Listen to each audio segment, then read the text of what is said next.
श्रोतांसि सर्वर्षहृदां यदीये प्रज्ञासमुद्रे मिलनं भजन्ति तं ज्ञानविज्ञाननिधिं शरण्यं श्रीसद्गुरुं त्वां शरणं प्रपद्ये।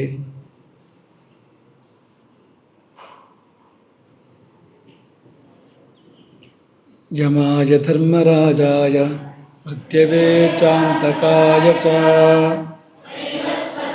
कालाय सर्वभूतक्षयाय च औदुम्बराय दग्धाय नीलाय परमेष्ठिने मृगोदराय चित्राय चित्रगुप्ताय वै नमो नमः।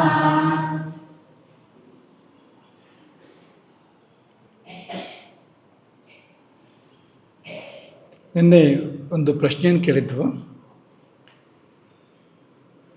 ಮಾತೃವಾಕ್ಯ ಮತ್ತು ಪಿತೃವಾಕ್ಯಗಳ ಮಧ್ಯದಲ್ಲಿ ಸಂಘರ್ಷ ಬಂದಾಗ ರಾಮ ಏನು ಮಾಡಿದ ಅಂತ, ನೀವಾದರೆ ಏನು ಮಾಡ್ತಾಯಿದ್ರಿ ಅಂತ ಕೇಳಿದ್ದರು. ಭಗವತ್ಪಾದ ಗುರುಕುಲದಿಂದ ಉತ್ತರ ಬಂದಿದೆ. ಮೊದಲು ಈಶಾನ ಶರ್ಮ ಕೆ ಅಂತ ಬರೆದಿದೆ, ಆಮೇಲೆ ಅದನ್ನು ಹೊಡೆದು ಭಗವತ್ಪಾದ ಗುರುಕುಲ ಅಂತ ಬರೆದಿದೆ. ಎಲ್ಲರೂ ಸೇರಿ ಮಾಡಿದ್ದನ್ನು ವಿವರಣೆ ಸಿಕ್ಕಿದೆ. ಓಕೆ, ಆ ಉತ್ತರ ಸುರೇಶಲ್ಲಿ.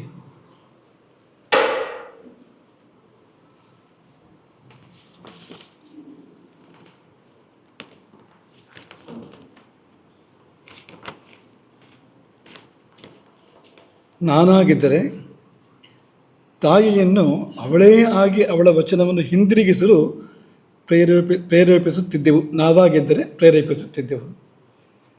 ತನ್ನ ಮಾತನ್ನು ತಾನೇ ಹಿಂತೊಳ್ಳೋ ಥರ ಮಾಡ್ತಾಯಿದ್ವು ಅಂತ.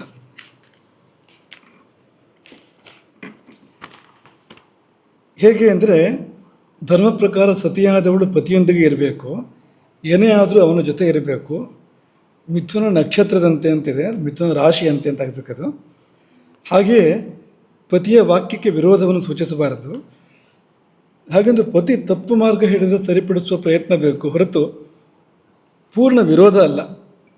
ಹೀಗೆ ಹೇಳಿ ಸಮಾಧಾನಪಡಿಸಿ ವಾಕ್ಯವನ್ನು ಹಿಂದಿರುಗಿಸುವ ಪ್ರಯತ್ನ ಮಾಡುತ್ತಿದ್ದೆವು ಅಂತ ಒಂದು ಪ್ರಯತ್ನ ಮಾಡಿದ್ದಾರೆ ಭಗವತ್ಪಾದ ಗುರುಕುಲದ ವಿದ್ಯಾರ್ಥಿಗಳು. ತುಂಬ ಸಂತೋಷ ಆಯಿತು. ಒಂದು ದೃಷ್ಟಿಯಿಂದ ಒಳ್ಳೆಯ ಉತ್ತರವೇ ಹೌದಿದು. ಯಾಕೆಂದರೆ ಪತಿಯ ವಾಕ್ಯಕ್ಕೆ ವಿರೋಧವಾಗಿ ಸತಿಯ ವಾಕ್ಯ ಇರುವಂತೆ ಇಲ್ಲ. ಮತ್ತು ಪರಿಣಾಮಗಳು ಭಯಂಕರ. ಈಗ ಕೌಸಲ್ಯ ವಾಕ್ಯವನ್ನೇ ರಾಮ ನಡೆಸಿದರೆ ದಶರಥ ನರಕಕ್ಕೆ ಹೋಗಬೇಕಾಗತ್ತೆ. ಯಾಕೆಂದರೆ ಕೊಟ್ಟ ಮಾತಿಗೆ ತಪ್ಪಿದಾಗತ್ತೆ, ಅವನ ಮಾತು ನಡೆಯೋದಿಲ್ಲ. ಕೈಕೇಯಿಗೆ ಕೊಟ್ಟ ಮಾತು ನಡೆಯೋದಿಲ್ಲ. ಅದರ ಫಲವಾಗಿ ಅವನು ನರಕಕ್ಕೆ ಹೋಗಬೇಕಾಗತ್ತೆ, ದಶರಥ ನರಕಕ್ಕೆ ಹೋಗಬೇಕಾಗತ್ತೆ. ಹೋಗಲಿಕ್ಕೆ ಕೈಕೇಯಿಯೇ ಕೌಸಲ್ಯನೇ ಹೊಣೆಗಾರ್ತಿ ಆಗ್ತಾಳೆ ಅಂತ. ದಶರಥನ ಪತನಕ್ಕೆ ಕೌಸಲ್ಯ ಹೊಣೆಗಾರ್ತಿ ಆಗ್ತಾಳೆ. ಹಾಗಾಗಿ ಅದನ್ನು ಕೌಸಲ್ಯಗೆ ಬಿಡಿಸಿ ಹೇಳಿದರೆ ಅವಳು ಹಿಂದೆ ಬರೋದು ಅನಿವಾರ್ಯ ಆಗುತ್ತೆ ಅವಳ ಮಾತಿನಿಂದ ಅಂತ. ಇನ್ನೂ ಸರಳವಾದ ಉತ್ತರ ಏನು ಅಂದರೆ, ಈಗ ಎರಡೂ ವಾಕ್ಯವನ್ನು ಪಾಲಿಸಬೇಕು. ಯಾವುದಾದ್ರು ಒಂದನ್ನು ಪಾಲಿಸಿ ಒಂದನ್ನು ಬಿಡೋದು ಸರಿಯಲ್ಲ. ಹಾಗಾಗಿ ಇಲ್ಲಿದ್ದು ತನ್ನ ಸೇವೆ ಮಾಡಬೇಕು ಅಂತ ಕೌಸಲ್ಯ ಹೇಳ್ತಾ ಇದ್ದಾಳೆ. 14 ವರ್ಷ ಕಾಡಿಗೆ ಹೋಗುವಂತ ದಶರಥ ಹೇಳಿದ್ದಾನೆ. ದಶರಥ ಮೊದಲು ಹೇಳಿದ್ದಾನೆ. ಹಾಗಾಗಿ ಮೊದಲು ಅದನ್ನು ಪಾಲನೆ ಮಾಡಿ ಆಮೇಲೆ ಇದನ್ನು ಮುಂದುವರಿಸಿದ್ರೆ ಆಯಿತು. ಮಾತೃ ಸೇವೆಯನ್ನು ಮುಂದುವರಿಸಿದ್ರೆ ಆಯಿತು, ತೊಂದರೆ ಏನು. ಎರಡನ್ನೂ ಮಾಡೋಣ ಅಂತ. ಮೊದಲು ಪಿತ್ರಾಜ್ಞೆ ಆಗಿದೆ, ಆ ಪಿತ್ರಾಜ್ಞೆಯನ್ನು ಪರಿಪಾಲಿಸಿ ಆಮೇಲೆ ಆಗಿರ್ತಕ್ಕಂಥ ಮಾತೃಜ್ಞೆಯನ್ನು ಪರಿಪಾಲನೆ ಮಾಡೋದಾದರೆ ಎರಡಕ್ಕೂ ಅನ್ವಯ ಬಂತಲ್ಲ ಅಂತೂ ಇದಕ್ಕೆ ವಿವರಣೆ ಕೊಡಬಹುದು. ಇನ್ನೊಂದು ಪ್ರಶ್ನೆ ಬಂದಿದೆ ಅಲ್ಲಿಂದಲೇ, ಭಗವತ್ಪಾದ ಗುರುಕುಲದಿಂದಲೇ. ಶ್ರವಣಕುಮಾರನ ತಂದೆಗೆ ಚಕ್ರವರ್ತಿಗಳಂಥವರನ್ನು ಸುಡುವ ಸಾಮರ್ಥ್ಯವಿದ್ದರೆ ಸತ್ತವರನ್ನು ಬದುಕಿಸುವ ಅಥವಾ ಕಡೆ ಪಕ್ಷ ಶ್ರವಣನ ಪರಿಸ್ಥಿತಿಯನ್ನು ತಿಳಿಯುವ ಮತ್ತು ಸಾಯದಂತೆ ಸರಿಪಡಿಸುವ ಸಾಮರ್ಥ್ಯವಿತ್ತೇ ಇರಲಿಲ್ಲವೇ ಅಂತ.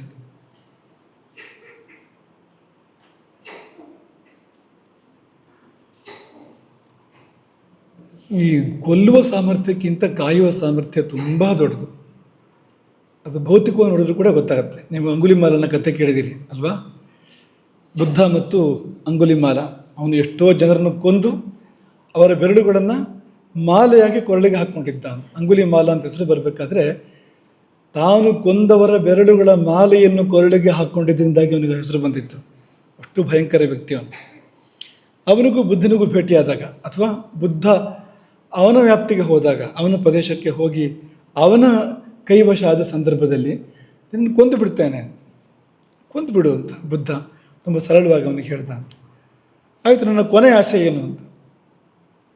ಕೊನೆಯ ಆಶಯ ಆಯಿತು ಅಂತ. ಪಕ್ಕದಲ್ಲಿ ಒಂದು ಮರ ಇತ್ತು, ಇಟ್ಟಂಗೆ ಏನು ಮುರಿದ ಅಂತ. ಕೂಡಿಸು ಈಗ. ಆಗೋದೇ ಇಲ್ಲ, ಆಗೋದೇ ಇಲ್ಲ.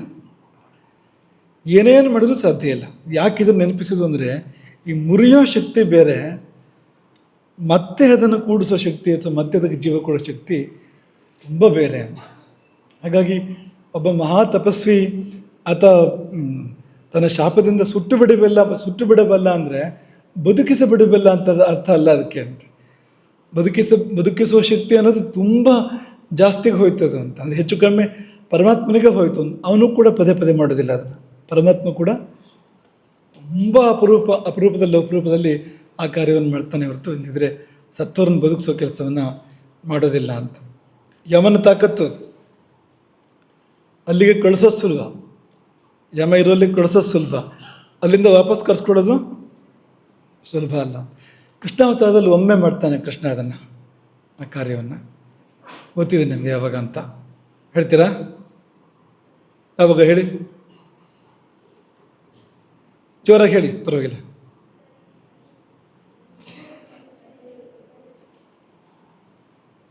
ಪರೀಕ್ಷಿತ ಹೇಳಬಹುದು, ಪರೀಕ್ಷಿತನನ್ನು.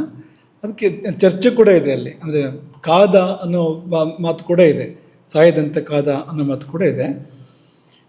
ಇನ್ನೂ ಮೊದಲೇ ಒಂದು ಪ್ರಕರಣ ಇದೆ.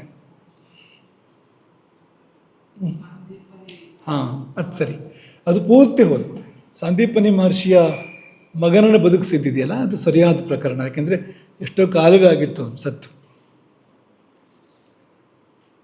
ಯಮಪುರಿಗೆ ಹೋಗ್ತಾನೆ ಕೃಷ್ಣ ಬಲರಾಮರ ಜೊತೆಯಲ್ಲಿ. ಯಮನಗರಕ್ಕೆ, ಯಮಪುರಿಗೆ ಹೋಗಿ ಯಮನಿಗೆ ಆಜ್ಞೆ ಮಾಡಿ ಅವನನ್ನು ಕೊಡು ಅಂತ, ನಮ್ಮ ಗುರುಗಳ ಮಗನನ್ನು ಕೊಡು ಅಂತೇಳಿ ಕರ್ಕೊಂಡು ಬರ್ತಾನೆ ಅಂತ. ಗುರುದಕ್ಷಿಣೆಯಾಗಿ ಸಂದೀಪನ ಮಹರ್ಷಿಗಳು ಕೇಳಿದಾಗ ಅದನ್ನು ಮಾಡಿದ ಅಂತ ಭಾಗವತದ ದಶಮಸ್ಕಂಧ ಹೇಳುತ್ತೆ. ಅಂಥ ಉದಾಹರಣೆಗಳು ಅಪರೂಪದಲ್ಲಿ ಅಪರೂಪ, ಸಾಮಾನ್ಯವಾಗಿ ಸಾಧ್ಯ ಇಲ್ಲ ಅದು ಅಂತ. ಹಾಗಾಗಿ ರಾವಣನಿಗೆ ಬ್ರಹ್ಮ ವರ ಕೊಟ್ಟಾಗ ಅಮರತ್ವ ಕೊಡು ಅಂದರೆ ಇಲ್ಲ ಅಂತ ಹೇಳ್ತಾನೆ.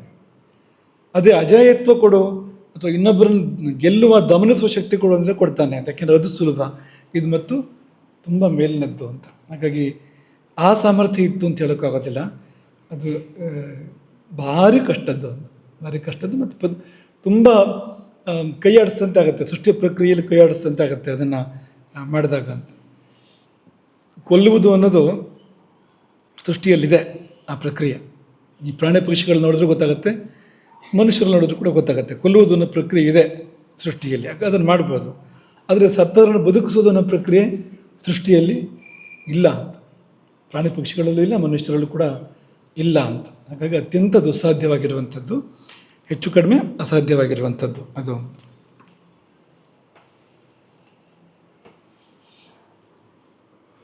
ನಾವು ಎಲ್ಲಿದ್ದೀವಿ ಈಗ ಅಂದರೆ, ದಶರಥ ತನ್ನ ಕೊನೆಯ ರಾತ್ರಿಯನ್ನು ಕಳೀತಾ ಇದ್ದಾನೆ. ಪಕ್ಕದ ಕೌಸಲ್ಯಗೆ ಕಥೆ ಹೇಳ್ತಾ ಇದ್ದಾನೆ. ಎಷ್ಟೋ ಸಹಸ್ರ ವರ್ಷಗಳ ಬಳಿಕ ಅವನಿಗೆ ನೆನಪಾಗಿದೆ ತನ್ನ ಎಳೆಯ ವಯಸ್ಸಲ್ಲಿ ಮಾಡಿದಂಥ ಒಂದು ದುಷ್ಕರ್ಮ ಎಷ್ಟೋ ಸಾವಿರ ವರ್ಷ ಕಳೆದ ನೆನಪಾಗಿದೆ. ಅದನ್ನು ತನ್ನ ಪತ್ನಿಗೆ ಕೌಸಲ್ಯಗೆ ಈಗ ಹೇಳ್ತಾ ಇದ್ದಾನೆ. ಅವಳ ಮದುವೆಗಿಂತ ಮುಂಚಿನ ಕಥೆಯನ್ನು ಇವತ್ತಿನವರೆಗೂ ಅವನು ಅದನ್ನು ಪ್ರಸ್ತಾಪ ಮಾಡಿಲ್ಲ, ಇವತ್ತು ಅದನ್ನು ಹೇಳ್ತಾ ಇದ್ದಾನೆ. ವಧಮಪ್ರತಿರೂಪಂತು ಮಹರ್ಷಯಸ್ತಸ್ಯ ರಾಘವ ಅಂದರೆ ರಘುವಂಶೋದ್ಭವ, ಅವರೆಲ್ಲರೂ ರಾಘವರೇ, ರಘುವಿನ ನಂತರದವರೆಲ್ಲ. ಆ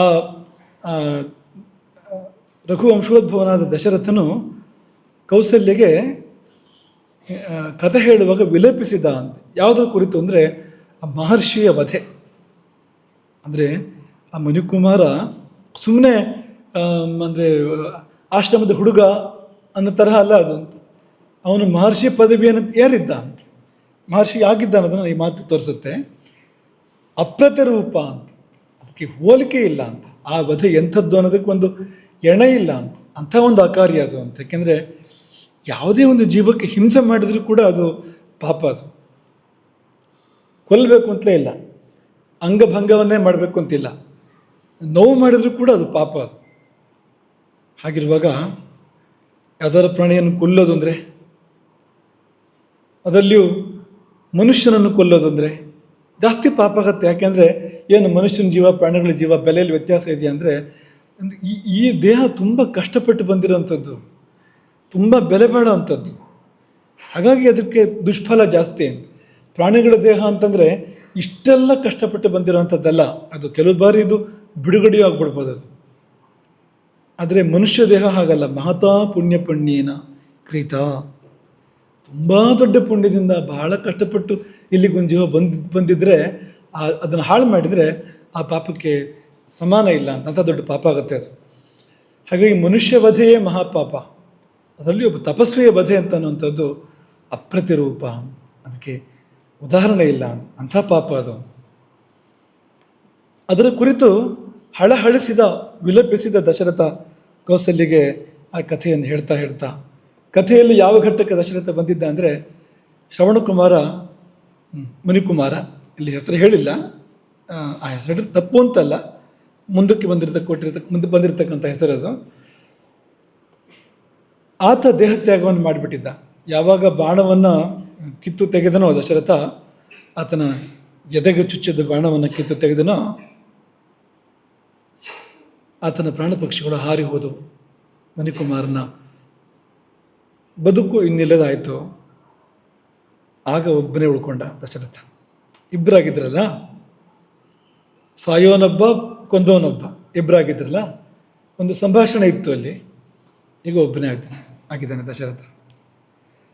ಮಹತ್ಪಾಪಂ ಕೃತ್ವ, ನಿಂದನೇ ಹೇಳಿದ್ದು, ಸಣ್ಣ ಪಾಪ ಅಲ್ಲ ಮಾಡಿದ್ದು ಇದು. ಆದರೆ ಒಂದು ಸಣ್ಣ ಸಮಾಧಾನ ಇದೆ ಅದರಲ್ಲಿ ಕೂಡ, ಅಜ್ಞಾನಾತ್, ತಿಳಿದು ಮಾಡಿದ ಪಾಪ ಅಲ್ಲ. ಅಂದರೆ ಮುನಿಕುಮಾರನ್ನು ಕೊಲ್ಲಬೇಕು ಅಂತ ಕೊಂದಿಲ್ಲ, ಕೊಲ್ಲಬೇಕು ಅಂತ ಬಾಣಪ್ರಯೋಗ ಮಾಡಿದ್ದು ಹೌದು, ಆನೆಯನ್ನು ಕೊಲ್ಲಬೇಕು ಅಂತ ಬಾಣಪ್ರಯೋಗ ಮಾಡಿದ್ದು. ಆದರೆ ಮುನಿಕುಮಾರನ್ನು ಕೊಲ್ಲಬೇಕು ಅಂತ ಕೊಂದಿದ್ದಲ್ಲ. ಆ ಮಟ್ಟಿಗೆ ಅಜ್ಞಾನ ಇದೆ. ಹತ್ಯೆಯಲ್ಲಿ ಅಜ್ಞಾನ ಇಲ್ಲ, ಕೊಲ್ಲುವಿಕೆಯಲ್ಲಿ ಅಜ್ಞಾನ ಇಲ್ಲ, ತಿಳಿದೇ ಮಾಡಿರುವಂಥದ್ದು. ಆದರೆ ಯಾರು ಅನ್ನೋ ವಿಷಯಕ್ಕೆ ಅಜ್ಞಾನ ಇದೆ. ಹಾಗಾಗಿ ತದಜ್ಞಾನಾನ್ ಮಹತ್ಪಾಪಂ ಕೃತ್ವ, ಆ ಘೋರ ಪಾಪವನ್ನು ಮಾಡಿ ಸಂಕುಲಿತೇಂದ್ರಿಯ, ಇಂದ್ರಿಯಗಳೆಲ್ಲವೂ ಕೂಡ ವ್ಯಾಕುಲವಾಗಿದೆ. ಯಾವ ಇಂದ್ರಿಯವೂ ಅಂದರೆ ಏನು ಕಾಣ್ತಾ ಇಲ್ಲ, ಏನು ಕೇಳ್ತಾ ಇಲ್ಲ ಅನ್ನುವಂಥ ದಿಗ್ಮೂಢ ಸ್ಥಿತಿ ದಶರಥನಿಗಿದೆ. ಯಾವ ಇಂದ್ರಿಯಗಳು ಕೂಡ ಪುಟವಾಗಿ ಕೆಲಸ ಮಾಡ್ತಾ ಇಲ್ಲ ಅನ್ನುವಂಥ ವ್ಯಥೆ ಅಂತ. ಅಂಥ ಸ್ಥಿತಿಯಲ್ಲಿ ಒಬ್ಬನೇ ಕೂತು ಆಲೋಚನೆ ಮಾಡ್ತಾನೆ, ಏನು ಮಾಡಲಿ. ಏಕಸ್ತ್ವ ಚಿಂತೆಯಂ ಬುದ್ಧ, ಯಾರೂ ಇಲ್ಲ ಬೇರೆ ಅಂತ. ಇಂಥ ಪರಿಸ್ಥಿತಿಗಳಲ್ಲಿ ಯಾರಾದರೂ ಜೊತೆಯಲ್ಲಿದ್ದರೆ ತುಂಬ ಸಹಾಯ ಆಗುತ್ತೆ. ತಿಳಿದವ್ರು ಇದ್ಬಿಟ್ರೆ ಮುಗ್ದ ಹೋಯ್ತು. ಅಲ್ಲ ಅಂದರೂ ಕೂಡ ಯಾರೋ ಒಬ್ಬರು ಮಾತಾಡ್ಕೊಳ್ಳೋಕೊಬ್ರು ಇದ್ದರೆ, ಹಂಚ್ಕೊಳ್ಳೋಕೊಬ್ರು ಇದ್ದರೆ ತುಂಬ ಭಾರ ಕಡಿಮೆ ಆಗುತ್ತೆ. ಈ ದುಃಖದ ಸ್ವಭಾವ ಸುಖದ ಸ್ವಭಾವ ಎರಡೂ ಕೂಡ ಅದೇ ರೀತಿ ಅಂತ. ಹಂಚಿಕೊಂಡಾಗ ದುಃಖ ಅರ್ಧ ಆಗತ್ತೆ, ಇಳಿಯುತ್ತೆ. ಸುಖ ಅದು ಅರ್ಧ ಆಗತ್ತಾ, ಇಮ್ಮಡಿ ಆಗುತ್ತೆ. ಅದು ಬಾಳೆಹಣ್ಣಿನ ಹಾಗಲ್ಲ ಸುಖ ಅಂದರೆ. ಅದು ಹಂಚಿಕೊಂಡಾಗ ಅರ್ಧ ಆಯಿತು, ಇಬ್ಬರು ಬಾಳೆಹಣ್ಣು ಹಂಚ್ಕೊಂಡ್ರೆ ಅರ್ಧ ಆಯಿತು ಅಂತ. ಆ ಥರ ಅಲ್ಲ ಸುಖ ಅಂದರೆ. ಹಂಚಿಕೊಂಡಾಗ ಇಮ್ಮಡಿ ಆಗುತ್ತೆ, ಅಲ್ಲಿಯೂ ಇದೆ, ಇಲ್ಲೇನು ಕಡಿಮೆ ಇಲ್ಲ, ಇಲ್ಲಿ ಇನ್ನೂ ಹೆಚ್ಚಾಗತ್ತೆ ಅಂತ. ಇಮ್ಮಡಿಗಿಂತ ಹೆಚ್ಚಾಗತ್ತೆ ಅದು ಸುಖ ಅದು ಅಂತ. ಹಾಗಾಗಿ ಯಾರಾದರೂ ಜೀವನದಲ್ಲಿ ಹಂಚಿಕೊಳ್ಳುವಂಥವ್ರು ಬೇಕು, ಇಟ್ಕೊಳ್ಬೇಕು. ನಾವು ನಮ್ಮ ಜೀವನದ ದಾರಿಯಲ್ಲಿ ಕೂಡ ಹಾಗೆ ಅಂತ. ಒಂಟಿ ಪಿಶಾಚಿ ಆಗಬಾರ್ದು, ಏಕಾಂಗಿ ಭೂತದ ಹಾಗೆ ಆಗಬಾರ್ದು ನಾವು ಅಂತ.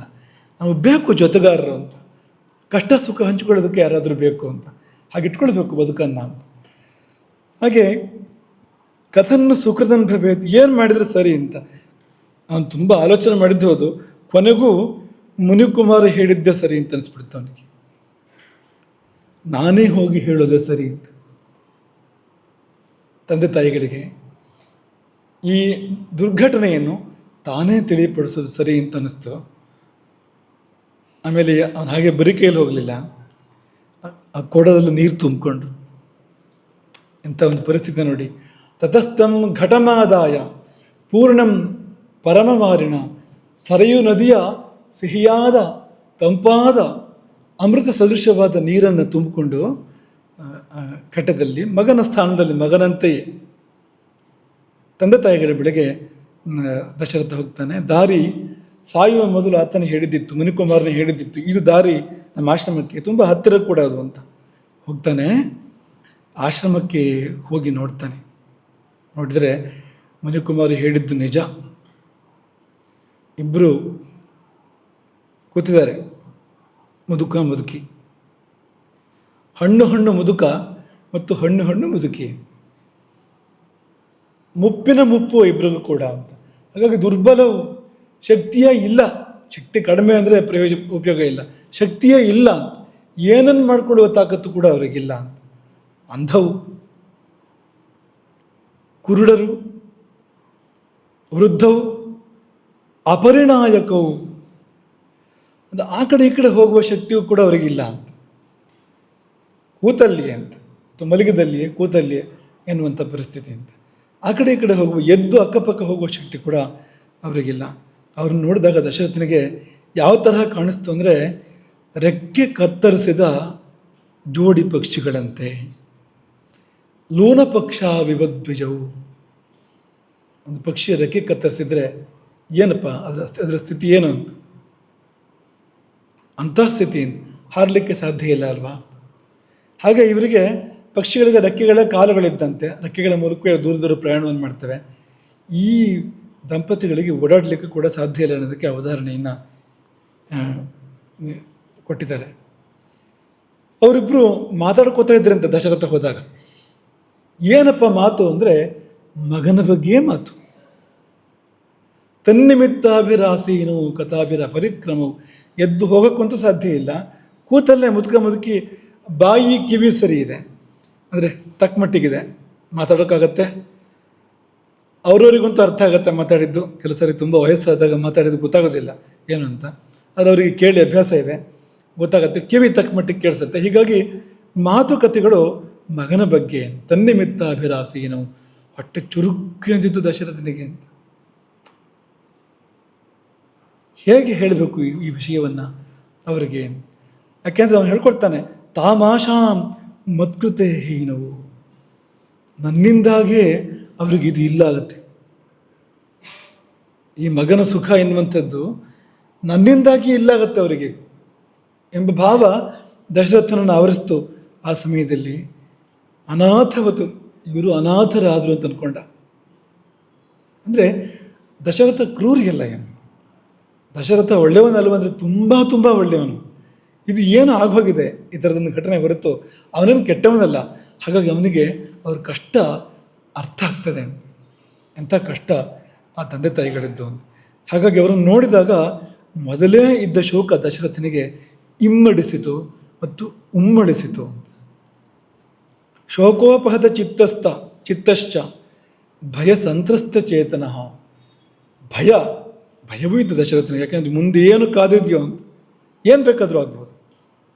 ಯಾವಾಗ ಈ ವಿಷಯ ವೃದ್ಧ ಮುನಿಗೆ ಗೊತ್ತಾಗುತ್ತೋ ಅಲ್ಲಿಂದ ಮುಂದಕ್ಕೆ ಏನು ಬೇಕಾದ್ರೂ ಆಗ್ಬೋದು, ಎಂಥ ಶಾಪ ಬೇಕಾದ್ರೂ ಬರ್ಬೋದು. ಅದರ ಪರಿಣಾಮವಾಗಿ ಎಂಥ ದುರ್ಗತಿ ಬೇಕಾದರೂ ಇವನಿಗೆ ಏರ್ಪಡ್ಬೋದು, ಇನ್ನು ವಂಶಕ್ಕೆ ಏರ್ಪಡ್ಬೋದು, ರಾಜ್ಯಕ್ಕೆ ಏರ್ಪಡ್ಬೋದು. ಎಲ್ಲಿವರೆಗೆ ಅದು ವ್ಯಾಪ್ತಿ ಅಂತ ಹೇಳೋದಕ್ಕೆ ಸಾಧ್ಯ ಇಲ್ಲ. ಹಾಗಾಗಿ ಭಯ ಸಂತ್ರಸ್ತ ಚೇತನ, ಜೀವ ನಡುಗುವಷ್ಟು ಭಯ ಇದೆ ದಶರಥನಿಗೆ. ಪಕ್ಕದಲ್ಲಿ ಶೋಕವೂ ಇದೆ. ಎಂಥ ಕೆಲಸ ಆಗೋಯ್ತು. ಒಂದು ಹಸಿ ಜೀವ, ಬದುಕಿ ಬಾಳುವಂಥ ಜೀವ, ಏನು ಈಗಲೂ ಆಗಲೂ ಸಾಯ್ತಾರೆ ಎನ್ನುವಂಥದ್ದಲ್ಲ ಅಂತ. ಎಷ್ಟೋ ಕಾಲ ಬದುಕಿ ಬಾಳಬಹುದಾದ ಒಂದು ಜೀವ, ಅದು ದುರಂತ ಆಯ್ತಲ್ಲ ಅದು. ಹಾಗಾಗಿ ಶೋಕ ಅಂತ ಇಷ್ಟಿತ್ತು. ಇದು ನೋಡಿದಾಗ ಭೂಯಶೋಕ ಮಹಂಗತಃ, ಆ ತಂದೆ ತಾಯಿಯರ ಮಗನ ಬಗ್ಗೆಯ ಒಂದು ಒಲುಮೆಯನ್ನು ಕಂಡಾಗ ಶೋಕ ಮತ್ತಷ್ಟು ವರ್ಧಿಸಿತು. ಏತನ್ಮಧ್ಯೆ ಈ ಕಾಲು ಸಪ್ಪಳ ಇದೆಯಲ್ಲ, ಹೆಜ್ಜೆ ಸಪ್ಪಳ, ಅದು ಅವರನ್ನು ಎಚ್ಚರ ಮಾಡಿತು ಆ ವೃದ್ಧ ತಂದೆ ತಾಯಿಗಳಿಗೆ. ಹೆಜ್ಜೆ ಸಪ್ಪಳ ಕೇಳ್ತಿದ್ದ ಹಾಗೆ ತಂದೆ ವೃದ್ಧ ಮುನಿ ಏನು ತಿಳ್ಕೊಡ್ತಾನೆ ಅಂದರೆ, ಮಗನೇ ಬಂದ ಅಂತ ತಿಳ್ಕೊಡ್ತಾನೆ. ಇದೆಲ್ಲ ತುಂಬ ಅದನ್ನು ಆ ಸಂದರ್ಭಗಳನ್ನು ಭಾವಿಸಿದಾಗ ಮನಸ್ಸಿಗೆ ಮುಟ್ಟುವಂಥದ್ದು ಅಂತ. ಬಂದಿದ್ದು ಮಗನೇ ಅಂತ, ಯಾಕೆಂದರೆ ಹೆಜ್ಜೆ ಸಪ್ಪಳ ಕೇಳ್ತಲ್ಲ, ಮತ್ತೆ ಯಾರು ಬರೋಕ್ಕಿಲ್ಲ, ಇಲ್ಲಿ ಯಾರೂ ಇಲ್ಲದೇ ಇರುವಂಥ ಕಾಡು ಅದು, ಏಕಾಂತ ಅದು. ತಂದೆ ಮಗನೇ ಬಂದ ಅಂತ ಭಾವಿಸಿ ಮಗನಿಗೆ ತಂದೆ ಮಾತಾಡ್ತಾನೆ, ಕಿಂ ಚಿರಾಯಿಸಿ ಮೇ ಪುತ್ರ, ಮಗನೇ ಏಕೆ ತಡ ಮಾಡಿದೆ, ಕಿಂ ಚಿರಾಯಸಿ, ತಡ ಏಕೆ ಮಾಡಿದೆ, ಪಾನೀಯಂ ಕ್ಷಿಪ್ರಮಾನಯ, ಬೇಗ ನೀರನ್ನು ತಾ. ಯಾಕೆ ಬೇಗ ತರಬೇಕು ಅಂದರೆ ಕಾರಣ ಇದೆ ಅದಕ್ಕೆ. ಉತ್ಕಂಠಿತ ತೇ ಮಾತೇಯಂ, ನಿಮ್ಮ ಅಮ್ಮನಿಗೆ ಬಾಯಾರಿಕೆ ಕಾಡ್ತಾ ಇದೆ, ಉತ್ಕಂಠಿತ ಅಂತ ಸ್ಥಿತಿ ಇದೆ ಅಂತ, ಹಪಹಪಿ ಇದೆ ನೀರಿನದ್ದು ಅಂತ. ತುಂಬ ಹೊತ್ತಾಗಿ ಬಾಯಾರಿಕೆ ಆದರೆ ಕಷ್ಟ ಆಗತ್ತಲ್ವ, ಅಂಥ ಸ್ಥಿತಿ ಇದೆ. ಹಾಗಾಗಿ ಯಾಕೆ ತಡ ಮಾಡಿದೆ, ನೀನು ನೀರಿನಲ್ಲೇ ಆಟ ಆಡಿದ್ಯಾ, ತಡ ಆಗಿದ್ದಕ್ಕೆ ಕಾರಣ ಬೇಕಲ್ಲ. ಎನ್ನಿಮಿತ್ತಮಿದಂ ಪುತ್ರ ಸರಳೆ ಕ್ರೀಡಿತಂ ತ್ವಯ, ಯಾಕೆ ಮಗು ನೀನು ಈ ಹೊತ್ತಿನಲ್ಲಿ ನೀರಿನಲ್ಲಿ ಆಟ ಆಡ್ತಾ ಕೂತ್ಕೊಂಡೆ, ತಾಯಿಗೆ ಬಾಯಾರಿಕೆ ಆಗಿದೆಯಲ್ಲ, ಆಮೇಲೆ ಆದರೆ ವಿಷಯ ಬೇರೆ. ಅಂದರೆ ತಡಕ್ಕೆ ಕಾರಣ ಹುಡ್ಕೋದು, ಆದರೆ ತಡಕ್ಕೆ ಎಂಥ ಒಂದು ಭಯಂಕರವಾದ ಕಾರಣ ಇದೆ ಅಂದರೆ ಅದು ಕಲ್ಪನೆಗೆ ಮೀರಿರುವಂಥದ್ದು ಅಂತ. ಪ್ರವೇಶ ಕ್ಷಿಪ್ರಮಾಶ್ರಮಂ, ಬೇಗ ಆಶ್ರಮವನ್ನು ಪ್ರವೇಶ ಮಾಡು, ನೀರು ಕೊಟ್ಬಿಡು ಅಮ್ಮನಿಗೆ ಅಂಥೇಳಿ ಮತ್ತೊಂದು ಮಾತನ್ನು ಹೇಳ್ತಾನೆ ವೃದ್ಧ ಮುನಿ. ತುಂಬ ಅದನ್ನು ಅಂದರೆ ಮನಸ್ಸಿಗೆ ಮುಟ್ಟುವಂಥ ಮಾತು ಅಂತ.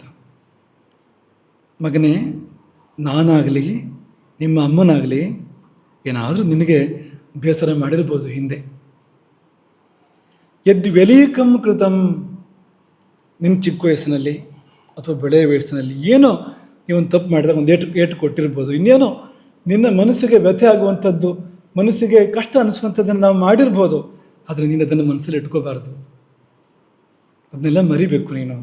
ತನ್ನ ಮನಸ್ಸು ಕರ್ತವ್ಯಂ ತ್ವಯಾ ತಾತ ತಪಸ್ವಿನ, ನೀನು ತಪಸ್ವಿ, ನೀನು ಇದೆಲ್ಲ ಮೀರಿದವನು ನೀನು.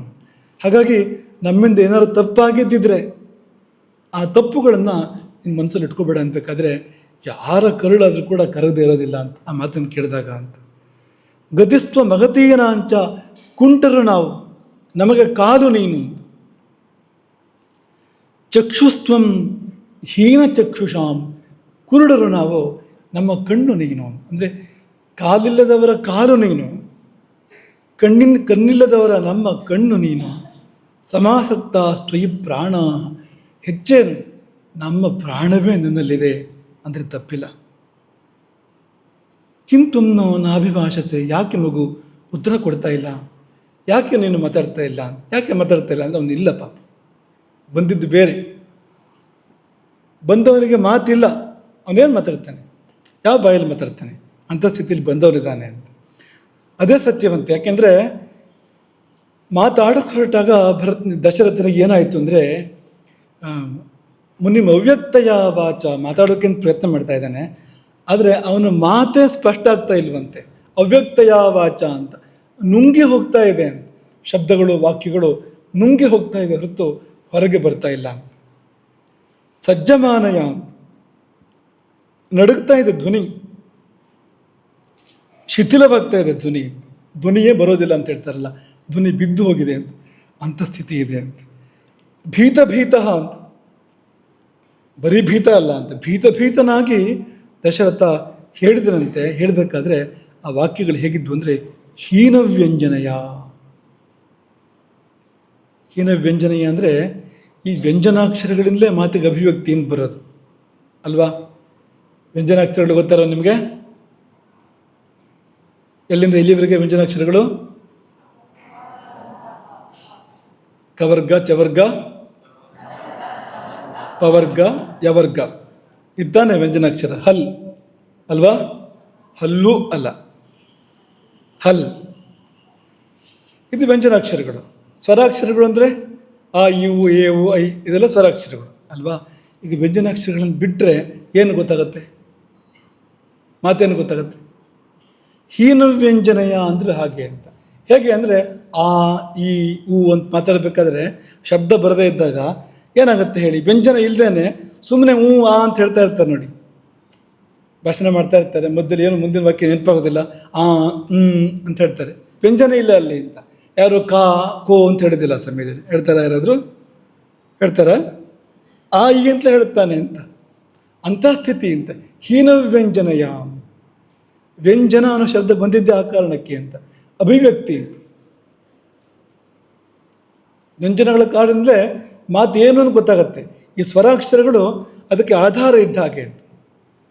ಅದಿಲ್ಲದೇ ಇಲ್ಲ, ಕೇವಲ ವ್ಯಂಜನಾಕ್ಷರಗಳಿಂದ ಏನೇನೋ ಸಾಧ್ಯ ಇಲ್ಲ. ಪ್ರಕೃತಿ ವ್ಯಂಜನ ಅಂದರೆ ಸ್ವರಾಕ್ಷರಗಳು ಪುರುಷ ಚೈತನ್ಯ ಇದ್ದ ಹಾಗೆ ನಮ್ಮಲ್ಲಿ.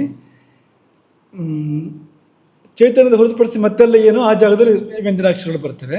ಹಾಗಾಗಿ ವ್ಯಂಜನ ತುಂಬ ಮುಖ್ಯವೇ ಆಗುತ್ತೆ, ಅಭಿವ್ಯಕ್ತಿ. ಈ ಊಟದ ಪದಾರ್ಥಗಳಿಗೆ ಕೂಡ ವ್ಯಂಜನ ಅಂತ ಕರೀತಾರೆ, ಗೊತ್ತಲ್ವಾ? ಊಟಕ್ಕೇನು ಪಲ್ಯ ಸಾಂಬಾರು ಇದೆಲ್ಲ ಇರುತ್ತಲ್ಲ, ಸಾರು ಎಲ್ಲ, ಅದಕ್ಕೆ ವ್ಯಂಜನ ಅಂತ ಕರೀತಾರೆ. ಯಾಕೆ ವ್ಯಂಜನ ಅಂತ ಕರೀತಾರೆ ಅದಕ್ಕೆ ಅಂದರೆ, ಅನ್ನದಲ್ಲಿಯೇ ಅಂದರೆ ಅಕ್ಕಿಯಿಂದ ಮಾಡ್ತಾರಲ್ಲ ಅನ್ನ, ಅದರಲ್ಲಿಯೇ ಎಲ್ಲ ರಸಗಳು ಇದೆ. ಇದು ಅಭಿವ್ಯಕ್ತಿ ಮಾಡುತ್ತೆ ಅದನ್ನು ಅಂತ. ಈ ಪದಾರ್ಥಗಳು ಏನಿದೆ ಇದು ಅದನ್ನು ವ್ಯಂಜನ ಮಾಡುತ್ತೆ ಅಂತ. ಅದರೊಳಗಿದೆ ಅದು ಎಲ್ಲವೂ ಇದೆ. ಮಧುರ ರಸ ಮಾತ್ರ ವ್ಯಕ್ತ ಆಗ್ತಾ ಇದೆ, ಒಂದು ಹದ ಪ್ರಮಾಣದಲ್ಲಿ ವ್ಯಕ್ತ ಆಗ್ತಾ ಇದೆ ಅನ್ನದಲ್ಲಿ, ಇರೋಕ್ಕೆಲ್ಲವೂ ಇದೆ. ಆದರೆ ಅದನ್ನು ಅಭಿವ್ಯಕ್ತಪಡಿಸ್ಬೇಕಾದ್ರೆ ಇದೆಲ್ಲ ಬೇಕಾಗತ್ತೆ ಅನ್ನೋ ಕಾರಣಕ್ಕೆ ಅದನ್ನು ವ್ಯಂಜನ ಎಂಬುದಾಗಿ ಕರೀತಾರೆ. ಹಾಗೆ ಹೀನವ್ಯಂಜನೆಯ ಪ್ರೇಕ್ಷ್ಯ ಭೀತ ಯವಾಬ್ರವಂ. ಎಷ್ಟು ಕಷ್ಟ ಆಯ್ತು ಅಂತ ದಶರಥನಿಗೇನು ಯುದ್ಧ ಮಾಡಬೇಕಾದ್ರೆ ಕೂಡ ಅಷ್ಟು ಕಷ್ಟ ಆಗೋದಿಲ್ಲ ಅಂತ. ಮನಸ್ಸಃ ಕರ್ಮಚೇಷ್ಟಾಭಿ ಅಭಿಸಂಸ್ತಭ್ಯ ವಾಗ್ಬಲಂ. ತನ್ನ ಮನಸ್ಸಿನ ಕರ್ಮ ಚೇಷ್ಟೆಗಳಿಂದ, ಮನಸ್ಸಿನ ವ್ಯಾಪಾರಗಳೆಲ್ಲವನ್ನೂ ಸೇರಿಸಿ, ಇಡೀ ಮನಸ್ಸಿನ ಶಕ್ತಿಯನ್ನು ಚಟುವಟಿಕೆಯನ್ನು ಸೇರಿಸಿ ವಾಗ್ಬಲವನ್ನು ಸ್ತಂಭನಗೊಳಿಸ್ಕೊಂಡು ಮಾತಾಡ್ತಾ ಇದ್ದಾನೆ. ಅಂದರೆ ಒಂದೊಂದು ಅಕ್ಷರ ಹೊರಗೆ ಬರಬೇಕಾದ್ರೂ ಕೂಡ ಎಷ್ಟು ಕಷ್ಟ ಆಗ್ತಾ ಇದೆ ಅಂದರೆ, ಇರುವ ಎಲ್ಲ ಶಕ್ತಿಯನ್ನು, ಮನಃಶಕ್ತಿ ಎಲ್ಲವನ್ನೂ ಕೂಡ ಬಳಸಿ ಅದನ್ನು ಮಾತಾಗಿ ಹೊರಗೆ ತರಬೇಕಾಗಿದೆ ಅಂತ. ಅಂತಹ ಸ್ಥಿತಿಯಲ್ಲಿ ಪುತ್ರವ್ಯಸನ ಭಯಂ ನಡೆದ ಕಥೆಯನ್ನು ದಶರಥ ವೃದ್ಧ ಮುನಿ ದಂಪತಿಗಳಿಗೆ ಹೇಳ್ತಾನೆ. ಪ್ರಾರಂಭ ಹೇಗೆ ಅಂದರೆ, ಕ್ಷತ್ರಿಯೋಹಂ, ನಾನೊಬ್ಬ ಕ್ಷತ್ರಿಯ, ದಶರಥ, ನನ್ನ ಹೆಸರು ದಶರಥ. ನಾಹಂ ಪುತ್ರೋ ಮಹಾತ್ಮನಃ, ಮಹಾತ್ಮರಾದ ನಿಮ್ಮೀರ್ವರ ಮಗ ನಾನಲ್ಲ. ನಾಹಂ ಪುತ್ರೋ ಮಹಾತ್ಮನಃ. ಸಜ್ಜನಾಮವತಂ ದುಃಖಂ ಇದಂ ಪ್ರಾಪ್ತಂ ಸ್ವಕರ್ಮಜಂ. ಆ ಘಟನೆ ಹೇಳೋಕ್ಕಿಂತ ಮುಂಚೆ ಸಾರಾಂಶ ಹೇಳ್ತಾನೆ. ಇದಂ ದುಃಖಂ, ಇದೊಂದು ಮಹಾ ದುಃಖ ನನಗೆ ಬಂದು ಒದಗಿತ್ತು. ಎಂಥದ್ದೊಂದು ಸಜ್ಜನಾವಮತಂ, ಯಾವ ಸಜ್ಜನರು ಕೂಡ ಇದನ್ನು ಒಪ್ಪೋದಿಲ್ಲ. ನನ್ನಿಂದ ಏನು ಘಟಿಸಿತೋ ಅದು ಯಾರೂ ಒಳ್ಳೆಯವರು ಒಪ್ಪುವಂಥದ್ದಲ್ಲ, ಸಜ್ಜನರು ಅದನ್ನು ಅಂಗೀಕಾರ ಮಾಡುವಂಥದ್ದಲ್ಲ. ಅಂತಹದ್ದೊಂದು ದುಃಖ, ಅಂತಹದ್ದೊಂದು ಕೇಡು ನನಗೆ ಬಂದೊದಗಿತು, ತನಗೆ ಬಂದೊದಗಿತು ಅಂತ ಹೇಳ್ತಾ ಇದ್ದಾನೆ ದಶರಥ. ಆರಂಭ ಮಾಡೋದು ಹಾಗೆ ಅಂತ. ಏನಪ್ಪ ಅದು ಅಂದರೆ, ಸ್ವಕರ್ಮಜಂ, ಇದು ನನ್ನ ಕರ್ಮ ಅಂತ.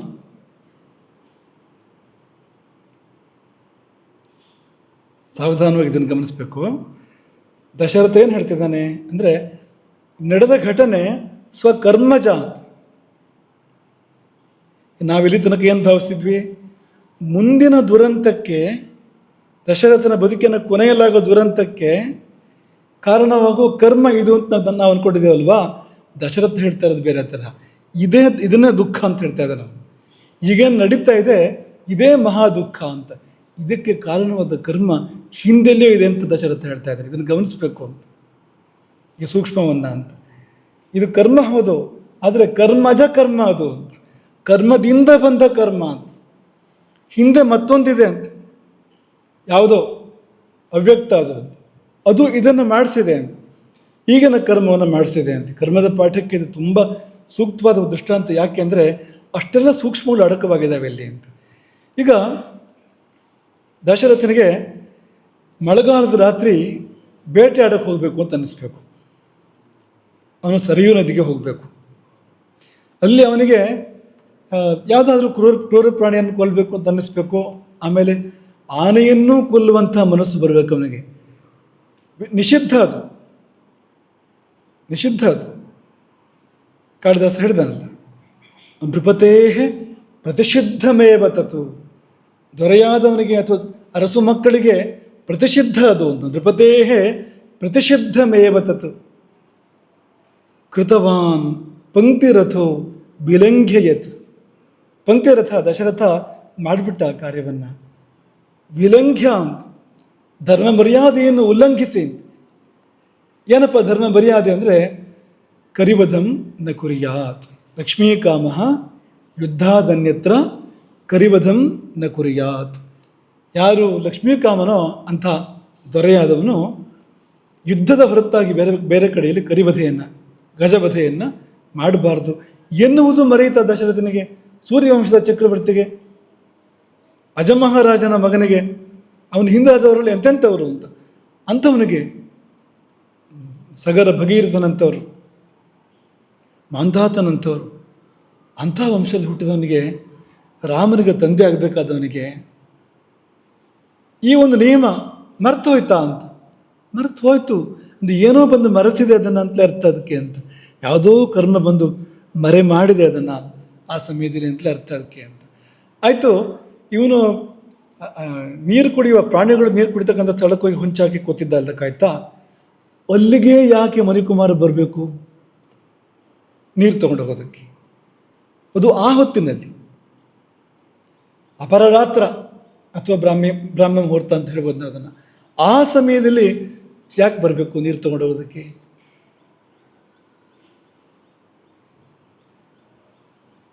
ಯಾಕೆ ದಶರಥ ಒಬ್ಬನೇ ಬರಬೇಕು? ಮತ್ತೆ ಯಾರಾದರೂ ಜೊತೆಲಿದ್ದರೆ ಕೊನೆ ಪಕ್ಷ ಅವರಾದ್ರೂ ಹೇಳ್ತಿದ್ರೋ ಏನೋ, ಶಬ್ದ ಏನೋ ವ್ಯತ್ಯಾಸ ಇದ್ದಾಗಿದೆ, ನೀವು ಅಂದ್ಕೊಂಡಾಗಿಲ್ಲ ಅಂತ. ಪಾರ್ಶ್ವಚರೈರ್ ಅಲಕ್ಷ್ಯಮಾಣ,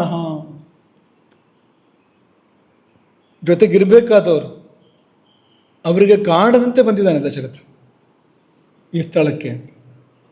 ಇದೆಲ್ಲ ಕರ್ಮ, ಇದೆಲ್ಲ ವಿಧಿ ಅಂತ.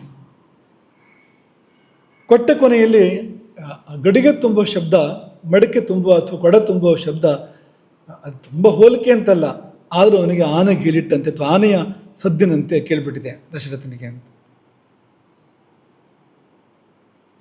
ಶಬ್ದಭೇದಿಯನ್ನು ಪ್ರಯೋಗ ಮಾಡಿದ್ದಾನೆ. ತುಂಬ ಸೂಕ್ಷ್ಮತೆ ಬೇಕು ಆ ಸಮಯದಲ್ಲಿ.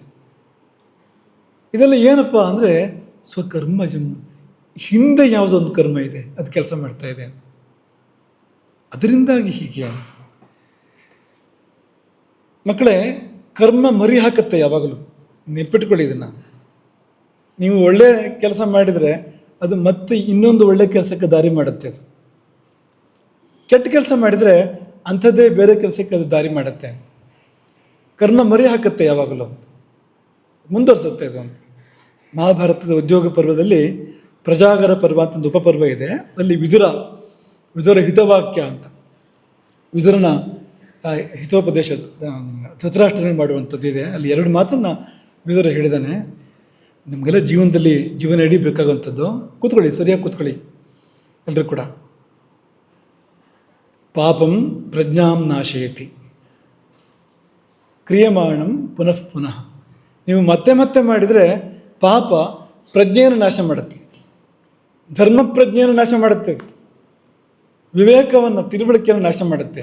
ಅದು ನಾಶ ಆದಮೇಲೆ ಏನಾಗುತ್ತೆ? ನಷ್ಟಪ್ರಜ್ಞ ಪಾಪಮೇವ ನಿತ್ಯಮಾರಭತೆ ನರಹ. ಆ ಪ್ರಜ್ಞೆ ಹೋದ ಮೇಲೆ ಮತ್ತೆ ಪಾಪವನ್ನೇ ಮಾಡ್ತಾನೆ, ದೊಡ್ಡ ಪಾಪ ಮಾಡ್ತಾನೆ ಮೊದಲಿಗಿಂತ. ಅದೇನು ಮಾಡುತ್ತೆ? ಉಳಿದ ಪ್ರಜ್ಞೆಯನ್ನು ನಾಶ ಮಾಡುತ್ತೆ. ಹಾಗೇನಾಗುತ್ತೆ? ಮತ್ತು ದೊಡ್ಡ ಪಾಪವನ್ನು ಮಾಡ್ತಾನೆ. ಚಕ್ರ ಇದೊಂದು, ಪಾಪಚಕ್ರ ಪುಣ್ಯಚಕ್ರ ಅಂತ 2 ಚಕ್ರಗಳು ಅಂತ. ನೀವು ಪಾಪ ಮಾಡಿದರೆ ಅದು ಮರಿ ಹಾಕ್ತಾ ಹೋಗುತ್ತೆ, ಸಂತಾನ ವೃದ್ಧಿ ಮಾಡುತ್ತೆ. ಅದು ಪುಣ್ಯ ಮಾಡಿದರೂ ಕೂಡ ಹಾಗೆ, ಅದು ಕೂಡ ಮರಿ ಹಾಕ್ತಾ ಹೋಗುತ್ತೆ, ಸಂತಾನ ವೃದ್ಧಿ ಮಾಡುತ್ತೆ. ಅದು ಪುಣ್ಯಂ ಪ್ರಜ್ಞಾಂ ವರ್ಧಯತಿ. ನೀವು ಯಾವ್ದಾದ್ರು ಒಳ್ಳೆ ಕೆಲಸ ಮಾಡಿದರೆ ನಿಮ್ಮ ಒಳ್ಳೆ ಮನಸ್ಸು ಬೆಳೆಯುತ್ತೆ, ನಿಮಗೆ ಒಳ್ಳೆತನ ಬೆಳೆಯುತ್ತೆ, ಪ್ರಜ್ಞೆ ವಿವೇಕಗಳು ಬೆಳೆಯುತ್ತೆ. ಪರಿಣಾಮ ವೃದ್ಧಪ್ರಜ್ಞ ಪುಣ್ಯಮೇವ ನಿತ್ಯಮಾರಭತೆ ನರಹ. ಪ್ರಜ್ಞೆ ಬೆಳೆದಂತೆ ಮತ್ತಷ್ಟು ಒಳ್ಳೆ ಕೆಲಸ ಮಾಡ್ತಾನೆ, ಮತ್ತಷ್ಟು ಒಳ್ಳೆ ಕೆಲಸ ಮಾಡ್ತಾನೆ, ಮೇಲಕ್ಕೆ ಹೋಗ್ತಾನೆ. ಹಾಗಾಗಿ ನೀವು ಒಂದು ಕೆಟ್ಟ ಕೆಲಸ ಮಾಡಿದ್ರಿಂತ ಅದು ಅಲ್ಲಿಗೆ ಸುಮ್ಮನಾಗ್ಬಿಡೋದಿಲ್ಲ. ಅದು ಅಂತ ಮತ್ತೊಂದಕ್ಕೆ ಬೀಜ ಹಾಕುತ್ತೆ. ಅದು ಸಂಸ್ಕಾರ ರೂಪ ಒಳಗೆ ಉಳ್ಕೊಂಡು ಅಂಥದ್ದು ಇನ್ನೊಂದು ಮಾಡೋದಕ್ಕೆ ಪ್ರಯತ್ನ ಮಾಡುತ್ತೆ, ಬೆಳೆಸುತ್ತೆ ಅದು ಅಂತ. ಉದಾಹರಣೆಗೆ ಈಗ ಒಬ್ಬ ಮದ್ಯಪಾನ ಮಾಡ್ದ ಅಂತ ಅಂದ್ಕೊಳ್ಳಿ ಅಲ್ವಾ, ಅದು ಅಲ್ಲಿಗೆ ಸುಮ್ಮನೆ ಇರುತ್ತೆ. ಅದು ಇನ್ನೊಂದು ಸಾರಿ ಮಾಡೋ ಹಾಗೆ ಮಾಡುತ್ತೆ, ಮತ್ತೊಂದು ಸಾರಿ ಮಾಡೋ ಹಾಗೆ ಮಾಡುತ್ತೆ, ಮತ್ತೆ ಮಾಡೋ ಹಾಗೆ ಮಾಡುತ್ತೆ, ಆಮೇಲೆ ಅದನ್ನೇ ಮಾಡೋ ಹಾಗೆ ಮಾಡುತ್ತೆ. ಹೌದಾ ಅಲ್ವಾ? ಇಲ್ಲ ಅದು ಪೇಯ, ಅದರಲ್ಲಿ ಏನೋ ಆ ಥರದ್ದಿದೆ ಅದಕ್ಕೆ ಹಾಗಾಗತ್ತೆ ಅಂತ ನೀವು ಹೇಳೋದಾದರೆ, ಜೂಜಾಡಕ್ಕೆ ಹೋಗ್ತಾನೆ ಒಬ್ಬ ಅಂತ ಅಂದ್ಕೊಳ್ಳಿ ನೀವು. ಒಂದು ಸಾರಿ ಜೂಜಾಡಿ ಸುಮ್ಮನಾಗ್ತಾನೆ ಅವನು? ಸುಮ್ಮನಾಗೋದಿಲ್ಲ. ಸಾಮಾನ್ಯವಾಗಿ ಜೂಜಲ್ಲಿ ಹೇಗೆ ಹೋಗುತ್ತೆ ಅಂದರೆ, ಮೊದಲು ಸ್ವಲ್ಪ ಲಾಭ ಆಗುತ್ತೆ ಆಸೆ ಹುಟ್ಟಿಸೋದಕ್ಕೆ, ಆಗ ಅವನು ಹೆಚ್ಚು ಹೆಚ್ಚು ಆಡ್ತಾ ಹೋಗ್ತಾನೆ ಅದನ್ನು. ಆಮೇಲೆ ನಷ್ಟ ಆಗುತ್ತೆ, ಲಾಭ ಆದಾಗ ಹೆಚ್ಚು ಹೆಚ್ಚು ಲಾಭ ಆಗಬೇಕು ಅಂತ ಆಡ್ತಾ ಹೋಗ್ತಾನೆ. ನಷ್ಟ ಆದಾಗ ಆ ನಷ್ಟವನ್ನು ಮರಳಿ ಪಡಿಬೇಕು ಅದನ್ನು ಮತ್ತೆ ಸಂಪಾದನೆ ಮಾಡಬೇಕು ಅಂತ, ಕಳ್ಕೊಂಡಲ್ಲೇ ಸಂಪಾದನೆ ಮಾಡ್ತಾನೆ ಅಂತೇಳಿ ಮತ್ತೆ ಆಡ್ತಾನೆ, ಮತ್ತೆ ಆಡ್ತಾನೆ, ಮತ್ತು ಕಳ್ಕೊಳ್ತಾನೆ, ಎಲ್ಲ ಕಳ್ಕೊಳ್ತಾನೆ. ಹೀಗೆ ಇದು ಅಂತ. ಒಂದು ಸಾರಿ ಆದರೆ ಅದು ಪಾಪ ಅನ್ನೋದು ಮತ್ತೆ ಮಾಡಿಸುತ್ತೆ ಅದು ಅಂತ. ನಿಮಗೆ ಕಕ್ಕೆಕಾಯಿ ಕತೆ ಹೇಳಿದ್ವಲ್ವ ಹಿಂದೆ, ಕಳ್ಳ ನರಿ ಕಕ್ಕೆಕಾಯಿ ತಿಂದಂತೆ ಅಂತ ಒಂದು ಕಥೆ ಇದೆ. ಕಕ್ಕೆಕಾಯಿ ಅಂತ ಒಂದು ಕಾಯಿ ಅಂತೆ, ಅದು ತಿಂದರೆ ಹೊಟ್ಟೆ ನೋವು ಬರುತ್ತೆ ಅಂತೆ ನರಿಗೆ. ಅದು ಹೋಗಿ ನರಿ ಕಕ್ಕೆಕಾಯಿ ತಿನ್ಕೊಂಡು ಬಂತಂತೆ. ರಾಮಭದ್ರಾಚಾರ್ಯ ಹೇಳ್ತಾ ಇದ್ರು ನಮಗೆ ಇದನ್ನು ಯಾವಾಗಲೂ. ಹೊಟ್ಟೆ ನೋವಾಯಿತು. ಎಷ್ಟು ಹೊಟ್ಟೆ ನೋವಾಯಿತು ಅಂದರೆ, ಇನ್ನು ಯಾವತ್ತು ಜೀವ ಇದ್ದರೆ ನಾನು ಮತ್ತೆ ಕಕ್ಕೆಕಾಯಿ ತಿನ್ನೋದಿಲ್ಲ ಅಂತಂದು ಪ್ರತಿಜ್ಞೆ ಮಾಡ್ತದ್ದು ಆ ನರಿಯದು. ಆ ಹೊಟ್ಟೆ ನೋವಲ್ಲಿ ಒದ್ದಾಡ್ತು. 2 ದಿವಸ 3 ದಿವಸ 4 ದಿವಸ ಹೊಟ್ಟೆ ನೋವಲ್ಲಿ ಒದ್ದಾಡ್ತು. ಹೊಟ್ಟೆ ನೋವೆಲ್ಲ ಕಡಿಮೆ ಆಯಿತು. ಆಮೇಲೆ ಕಡಿಮೆ ಆದಮೇಲೆ 1-2 ದಿನ ಹೋಯಿತು, 4 ದಿವಸ ಹೋಯಿತು, ಕಕ್ಕೆಕಾಯಿ ನೆನಪಾಯ್ತು ಅದಕ್ಕೆ. ನೆನಪಾದರೆ ವಿವೇಕ ಕೂಡಲೇ ಬಂತು, ಇಲ್ಲ ಕಕ್ಕೆಕಾಯಿ ತಿನ್ನೋ ಹಾಗಿಲ್ಲ, ಹೊಟ್ಟೆ ನೋವು ಬರುತ್ತೆ, ಬೇಡ ಬಿಟ್ಬಿಡು ಅಂತ. ಮತ್ತೆ ನೆನಪಾಯ್ತು,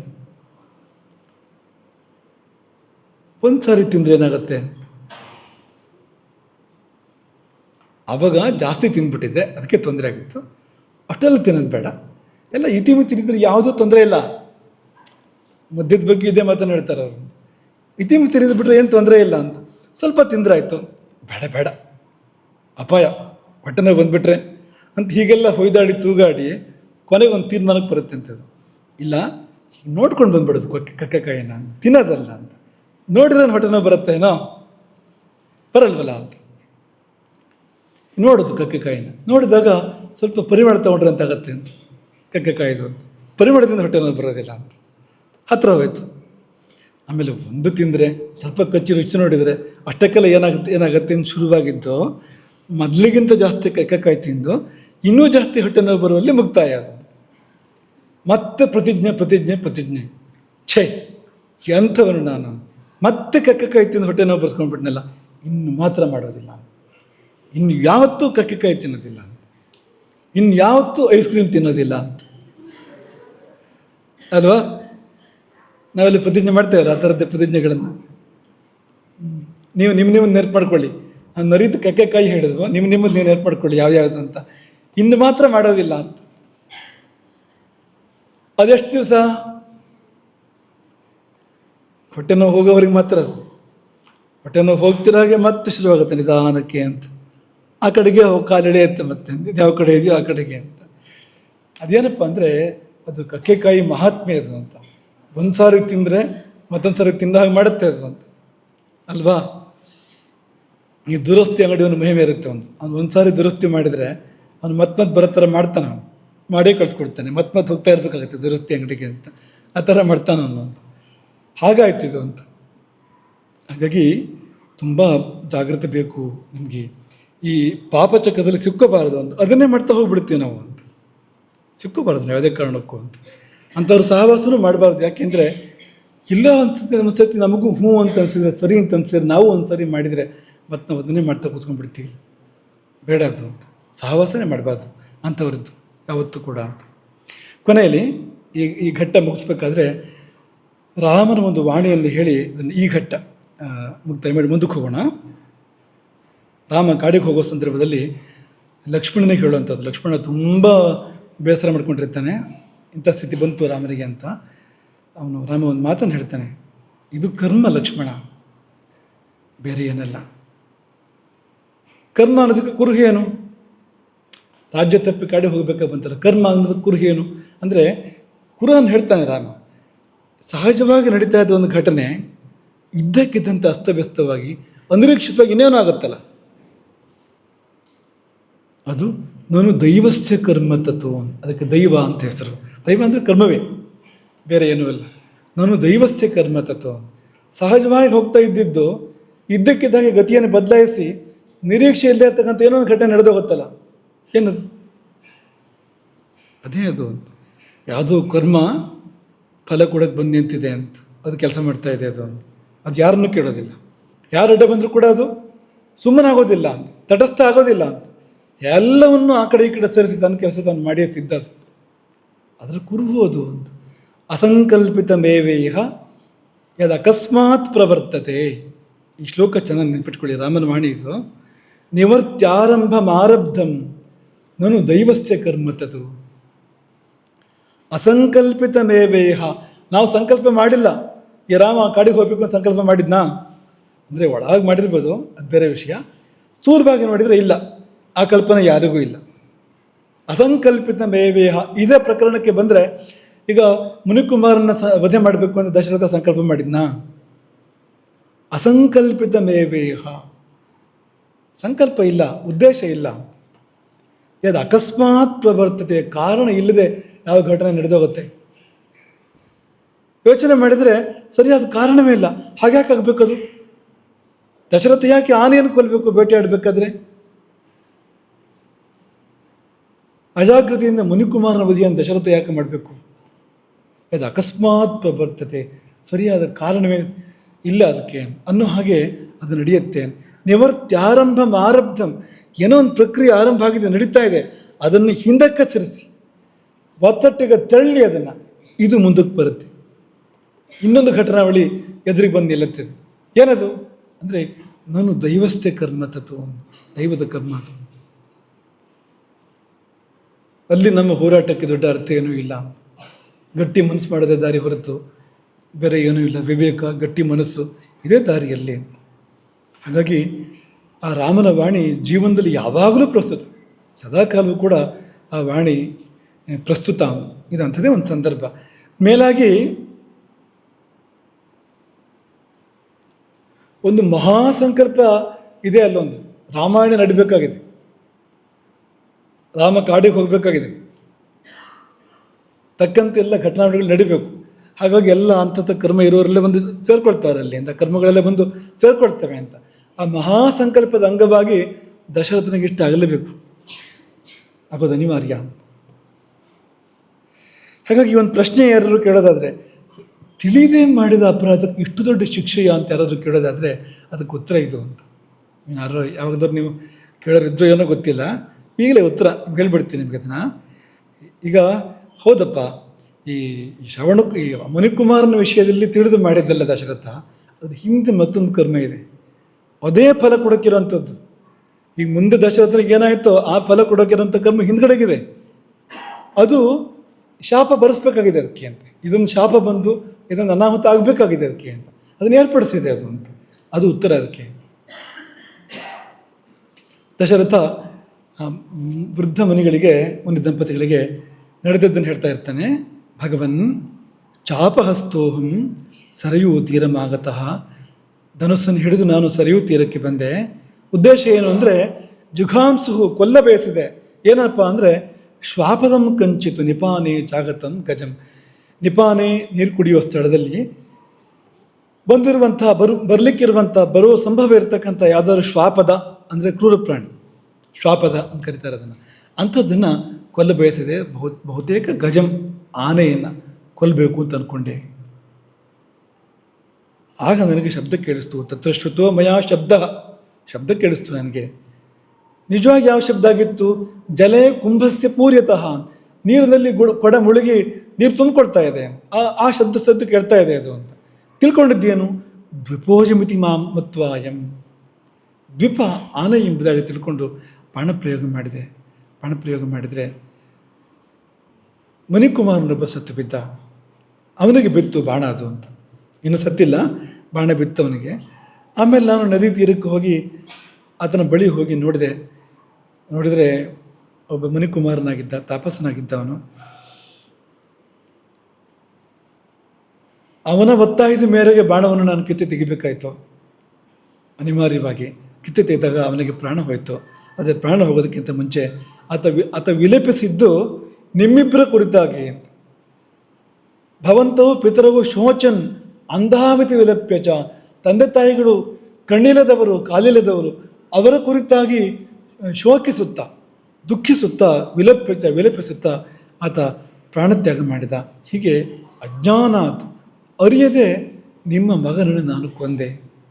ಇದು ಸತ್ಯಸ್ಥಿತಿ. ಇದು ಇನ್ನು ಮುಂದೆ ಏನೋ ಅದು ನಿಮಗೆ ಸೇರಿತ್ತು. ಶಾಪ ಕೊಡ್ತೀರೋ, ಇಲ್ಲೇ ನನ್ನನ್ನು ಸುಡ್ತೀರೋ, ನನ್ನನ್ನು ಏನು ಮಾಡ್ತೀರೋ ನಿಮಗೆ ಸೇರಿದ್ದು ಅಂತ ದಶರಥ.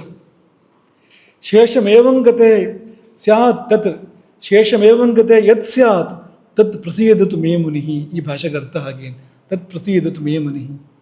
ನಿಮ್ಮಿಷ್ಟ, ಏನು ಮಾಡ್ತೀರೋ ಮಾಡಿ, ಹಾಲಲ್ಲಾದರೂ ಹಾಕು, ನೀರಲ್ಲಾದರೂ ಹಾಕು ಎನ್ನುವ ಭಾವ ದಶರಥನಲ್ಲಿ ತಲೆಬಾಗಿ ನಿಂತಿದ್ದಾನೆ ಅಂತ. ಆ ಮಾತನ್ನು ಕೇಳಿದ್ರಲ್ಲ ಪಾಪ ಆ ವೃದ್ಧ ದಂಪತಿಗಳು. ಅದರಲ್ಲೂ ಕೂಡ ಪತಿ ಇದ್ದಾನಲ್ಲ, ಮಹಾತಪಸ್ವಿಯವನು, ಶ್ರೇಷ್ಠನಾಗಿರುವಂಥ ತಪಸ್ವಿ, ಅಘಶಂಸಿನ ತಾನು ಮಾಡಿದ ಪಾಪವನ್ನು ಹೇಳ್ಕೊಡ್ತಾ ಇರ್ತಕ್ಕಂಥ ದಶರಥನ ಮಾತನ್ನು ಕೇಳಿದಾಗ ಸಾಮಾನ್ಯವಾಗಿ ಒಂದು ಘೋರ ಶಾಪ ಆಗಿಂದಾಗ ಬರಬೇಕು, ಉಳಿದ ಮಾತುಕತೆಗಳು ಆಮೇಲೆ. ಮಹಾಘೋರವಾದ ಶಾಪ ಒಂದು ಬರಲೇಬೇಕು ಆ ಕ್ಷಣದಲ್ಲಿ. ಆದರೆ ಹಾಗೆ ಶಾಪ ಕೊಡಲಿಲ್ಲ ಮುನಿ.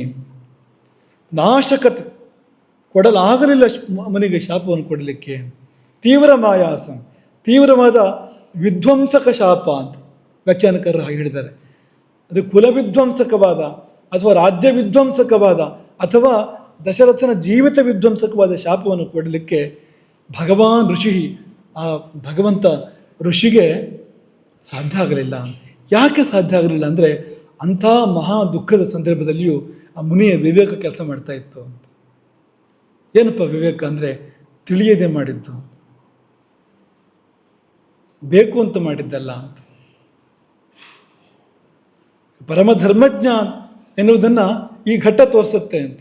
ಎಂಥ ಒಂದು ಮನಸ್ಸಂಯಮ ಆ ಮುನಿಗಿತ್ತು ಅಂತ. ಸಾಮಾನ್ಯವಾಗಿ ತಡೆಯದೆ ಬಂದ್ಬಿಡುತ್ತೆ, ಹೇಳ್ದೆ ಕೇಳದೆ ಬಾಯಿ ತುಟಿ ಮೀರಿ ಮಾತುಗಳು ಬಂದ್ಬಿಡ್ತವೆ ಆ ಸಮಯದಲ್ಲಿ ಅಂತ. ನೀವು ಕೇಳಿಲ್ವಾ ಪರೀಕ್ಷಿತನ ಅಂತ್ಯ ಹೇಗಾಯಿತು? ಶೃಂಗಿಯ ಶಾಪ, ತಂದೆಯ ಕೊರಳಿಗೆ ಸತ್ತ ಹಾವು ಹಾಕಿದ್ದನ್ನು ಕಂಡಾಗ ಕೋಪಗೊಂಡ ಶೃಂಗಿ ಹಿಂದೆ ಮುಂದೆ ನೋಡಿದ ಶಪಿಸಲಿಲ್ವಾ ಅಂತ. 7 ದಿನಗಳಲ್ಲಿ ತಕ್ಷಕ ಕಚ್ಚಿ ಸಾವು ಬರಲಿ ಅಂತ ಶಪಿಸಲಿಲ್ವಾ ಅಂತ. ಆ ಶೃಂಗಿಗಿಂತ ಎಷ್ಟೋ ಹೆಚ್ಚಿನ ಸಂಯಮ ಈ ಮಹರ್ಷಿಗೆ ಇದ್ದಿದ್ದು ಗೊತ್ತಾಗುತ್ತೆ ನಮಗೆಲ್ಲಿ ಅಂತ. ಹಾಗಾಗಿ ತಿಳಿಯದೆ ಮಾಡಿದ ತಪ್ಪೆಂದು ತಿಳಿದಾಗ ಅತೀವ ದುಃಖದಲ್ಲಿಯೂ ವಿಧ್ವಂಸಕ ಶಾಪವನ್ನು ಕೊಡಲಿಲ್ಲ ಪರಮಧರ್ಮಜ್ಞನಾದ ಆ ಮಹಾಮುನಿ. ನಾಶಕತು ತೀವ್ರ ಮಾಯಾ ಸಕರ್ತುಂ ಭಗವಾನ್ ಋಷಿ. ಆದರೆ ಶಾಪ ಕೊಡದೇ ಇದ್ರೆ ದುಃಖ ತಡೆಯತ್ತ ಅಂತ. ಸಬಾಷ್ಪೂರ್ಣ ನಯನ, ತುಂಬ ನೀರು ತುಂಬಿದೆ, ನಿಶ್ವಸನ್ ನಿಟ್ಟುಸಿರು, ಶೋಕ ಕರ್ಷಿತ, ಶೋಕ ಕಿತ್ತು ತಿಂತಾ ಇದೆ ಆ ಮುನಿಯನ್ನು. ಆದರೆ ಆ ಸಮಯದಲ್ಲೂ ಕೂಡ ಮುನಿ ನೋಡಲಿಕ್ಕೆ ಹೇಗಿದ್ದನಂತಂದರೆ ಮಹಾತೇಜಾಹ, ಮಹಾತೇಜಸ್ವಿ. ವೃದ್ಧನಾದರೇನು, ಕುಂಟನಾದರೇನು, ಅಂಧನಾದರೇನು, ಗಾಢವಾದ ತಪಸ್ಸಿನ ಕಾರಣದಿಂದ ಆ ಸಮಯದಲ್ಲಿ ಕೂಡ ಈ ಮಹಾ ದುಃಖದ ಮಧ್ಯದಲ್ಲಿ ಕೂಡ ತೇಜಃಪುಂಜವಾಗಿ ಆತ ಬೆಳಗ್ತಾ ಇದ್ದ. ಆತನ ಮುಂದೆ ಕೈ ಮುಗಿದು ನಿಂತಿದ್ದಾನೆ ತಲೆಬಾಗಿ ದಶರಥ. ವೃದ್ಧ ಮುನಿ ಹೇಳಿದನಂತೆ, ಯದ್ಯೇತದಶುಭಂ ಕರ್ಮ ಯದ್ಯೇತದಶುಭಂ ಕರ್ಮ ಯದ್ಯೇತದಶುಭಂ ಕರ್ಮ ನತ್ವಮ್ಮೆ ಕಥೆಯೇ ಸ್ವಯಂ. ನೀನು ಬಂದು ಈ ಪಾಪ ಕಾರ್ಯವನ್ನು ಹೇಳದೆ ಹೋಗಿದ್ರೆ, ತಿಳಿಯದೆ ಮಾಡಿದ್ದೇ ಆಗಿರಲಿ, ನೀನಾಗಿ ಬಂದು ಈ ದುಷ್ಕಾರ್ಯವನ್ನು ಅಕಾರ್ಯವನ್ನು ನೀನು ಮಾಡಿದ್ದನ್ನು ಬಂದು ನನಗೆ ಹೇಳಿದೆ ಹೋಗಿದ್ರೆ ಏನಾಗ್ತಿತ್ತು ಅಂದರೆ, ದೊರೆಯೇ ನಿನ್ನ ನೆತ್ತಿ ಶತಸಹಸ್ರ ಹೋಳಾಗಿ ಹೋಗ್ತಾ ಇತ್ತು. ಫಲಯನ್ ಮೂರ್ಧಾಸ್ಮತೆ ರಾಜನ್ ಸದ್ಯ ಶತಸಹಸ್ರದ. ನಾನೇನು ಶಾಪ ಕೊಡಬೇಕು ಅಂತಿರಲಿಲ್ಲ, ನೀನು ಇದನ್ನು ಹೇಳದೆ ಹಾಗೆ ಹೋಗಿದ್ರಿ ತಾನಾಗಿ ಬಹಳ ಸಮಯವನ್ನು ಕೂಡ ತೆಗೆದುಕೊಳ್ಳದೆ ಸದ್ಯ ಅಂತ ಬಹುಬೇಗನೆ ಅಂತ. ತೇ ಮೂರ್ಧ ಶತಸಹಸ್ರದ ಫಲೇಯಿತು. 100,000 ಚೂರಾಗಿ ಒಡೆದು ಹೋಗ್ತಾ ಇತ್ತು. ಅಂದರೆ ನಾವು ಆ ಮುನಿಯ ಪ್ರಭಾವವನ್ನು ನಾವು ಎಣಿಸ್ಬೇಕು. ಎಷ್ಟು ಸಾಮರ್ಥ್ಯ ಇತ್ತು ಆ ಮುನಿಗೆ ಅನ್ನೋದನ್ನು ನಾವು ಎಣಿಸ್ಬೇಕು. ಮತ್ತು ಪಾಪಕ್ಕೆ ಫಲ ಹೇಗೆ ಬರ್ತಾ ಇತ್ತು ಆ ಕಾಲದಲ್ಲಿ ಅನ್ನೋದನ್ನು ಕೂಡ ನಾವು ಭಾವಿಸ್ಬೇಕು ಅಂತ. ಕ್ಷತ್ರಿಯೇಣ ವಧೋ ರಾಜನ್ ವಾನಪ್ರಸ್ಥೇ ವಿಶೇಷತಃ. ವನವಾಸಿಯಾದ ಅಥವಾ ವಾನಪ್ರಸ್ಥಾಶ್ರಮ ಆಶ್ರಯಿಸಿದ ಅಂತ ಆಗುತ್ತೆ. ವನವಾಸಿಯಾದ ಒಬ್ಬ ಮಹರ್ಷಿಯನ್ನು ಕ್ಷತ್ರಿಯ ಬಂದು ಕೊಂದರೆ ಏನಾಗುತ್ತೆ ಅಂದರೆ, ಇಂದ್ರನೇ ಆದ್ರೇನು, ಇಂದ್ರನು ಕೂಡ ಕ್ಷತ್ರಿಯನೇ, ಇಂದ್ರನೇ ಆದ್ರೇನು ಸ್ಥಾನವನ್ನು ಕಳ್ಕೊಡ್ತಾನೆ, ಅವನು ಪತನಗೊಳ್ತಾನೆ. ಯಾವಾಗ ಜ್ಞಾನಪೂರ್ವಂ ಕೃತಃ, ತಿಳಿದು ಮಾಡಿದರೆ, ವನವಾಸಿಯೊಬ್ಬನ ತಪಸ್ವಿಯೊಬ್ಬನ ವಧೆಯನ್ನು ತಿಳಿದು ಮಾಡಿದರೆ ಇಂದ್ರನಾದರೇನು, ತನ್ನ ನೆಲೆಯನ್ನು ಕಳ್ಕೊಳ್ಳೋದ್ರ ಸಂಶಯ ಏನೂ ಇಲ್ಲ. ಹಾಗೆ ಮುನವು ತಪಸ್ಸಿ ತಿಷ್ಠತಿ, ತಪಸ್ಸಿನ ನೆಲೆ ನಿಂತಿರ್ತಕ್ಕಂಥ ಒಬ್ಬ ಮುನಿ, ಅದರಲ್ಲಿಯೂ ತಾದೃಶೇ ಬ್ರಹ್ಮವಾದಿನಿ, ಈ ನನ್ನ ಮಗನಂಥ ಅಂತಹ ಬ್ರಹ್ಮವಾದಿ. ಬ್ರಹ್ಮವಾದಿ ಅಂದರೆ ಅವನ ವಾಣಿಯಲ್ಲಿ ಬ್ರಹ್ಮ ಅಭಿವ್ಯಕ್ತ ಆಗಬೇಕು, ಪರಬ್ರಹ್ಮ ಅಭಿವ್ಯಕ್ತ ಆಗಬೇಕು ಅಂಥವನು ಅಂತ. ಬ್ರಹ್ಮವೇದಿ ಬೇರೆ, ಬ್ರಹ್ಮಜ್ಞ ಅಂತ. ಬ್ರಹ್ಮವಾದಿ ಅಂದರೆ ಅವನ ವಾಣಿಯಲ್ಲಿದೆ ಅಂತ, ಅವನ ಮಾತೆಲ್ಲ ಅದೇ ಅಂತ. ಅವನ ಮನಸ್ಸಲ್ಲಿ ಬೇರೆ ಇಲ್ಲ, ಮಾತಲ್ಲೂ ಬೇರೆ ಇಲ್ಲ, ಕೇವಲ ಬ್ರಹ್ಮಭಾವದಲ್ಲಿ ಅದೇ ಭಾವದಲ್ಲಿ ಇರ್ತಕ್ಕಂಥವನು ಯಾವಾಗಲೂ ಅಂತ. ಹಾಗಾಗಿ ಅವನಂಥ ಆ ಮಣಿಕುಮಾರನಂಥ ತಾದೃಶೇ ಬ್ರಹ್ಮವಾದಿನಿ ಅಂತ ಮುನಿಯಲ್ಲಿ, ಅದು ತಪಸ್ವಿಯಲ್ಲಿ ಏನಾದರೂ ತಿಳಿದು ಶಸ್ತ್ರಪ್ರಯೋಗ ಮಾಡಿದರೆ ಅಲ್ಲಿಯೇ ತಲೆ 7 ಹುಳ ಆಗಬೇಕು ಅಂತ, ಆಗಲೇ ತಲೆ 7 ಹುಳ ಆಗಬೇಕು ಅಂತ. ಸಪ್ತಧಾತು ಫಲೆಯನ್ ಮೂರ್ಧ ಅಂತ, ಇದು ಯಾವುದೂ ಆಗಲಿಲ್ಲ. ಯಾಕಾಗಲಿಲ್ಲ ಅಂದರೆ, ನೀನು ತಿಳಿದು ಮಾಡಲಿಲ್ಲ, ಬಂದು ಹೇಳಿದೆ ಅಂತ. ಈ ದೊಡ್ಡತನ ಬೇಕಾಗ್ತದೆ ನಮಗೆ ಅಂತ. ಆ ತಪ್ಪು ಮಾಡಿದ ಬಳಿಕ ಮಾಡಿದ ತಪ್ಪನ್ನು ಹೇಳ್ಕೊಳ್ಬೇಕು ಅಂತ, ನಾನು ಇಂಥ ತಪ್ಪನ್ನು ಮಾಡಿದೆ ಅಂತ ಹೇಳ್ಕೊಳ್ಬೇಕು ಅಂತ.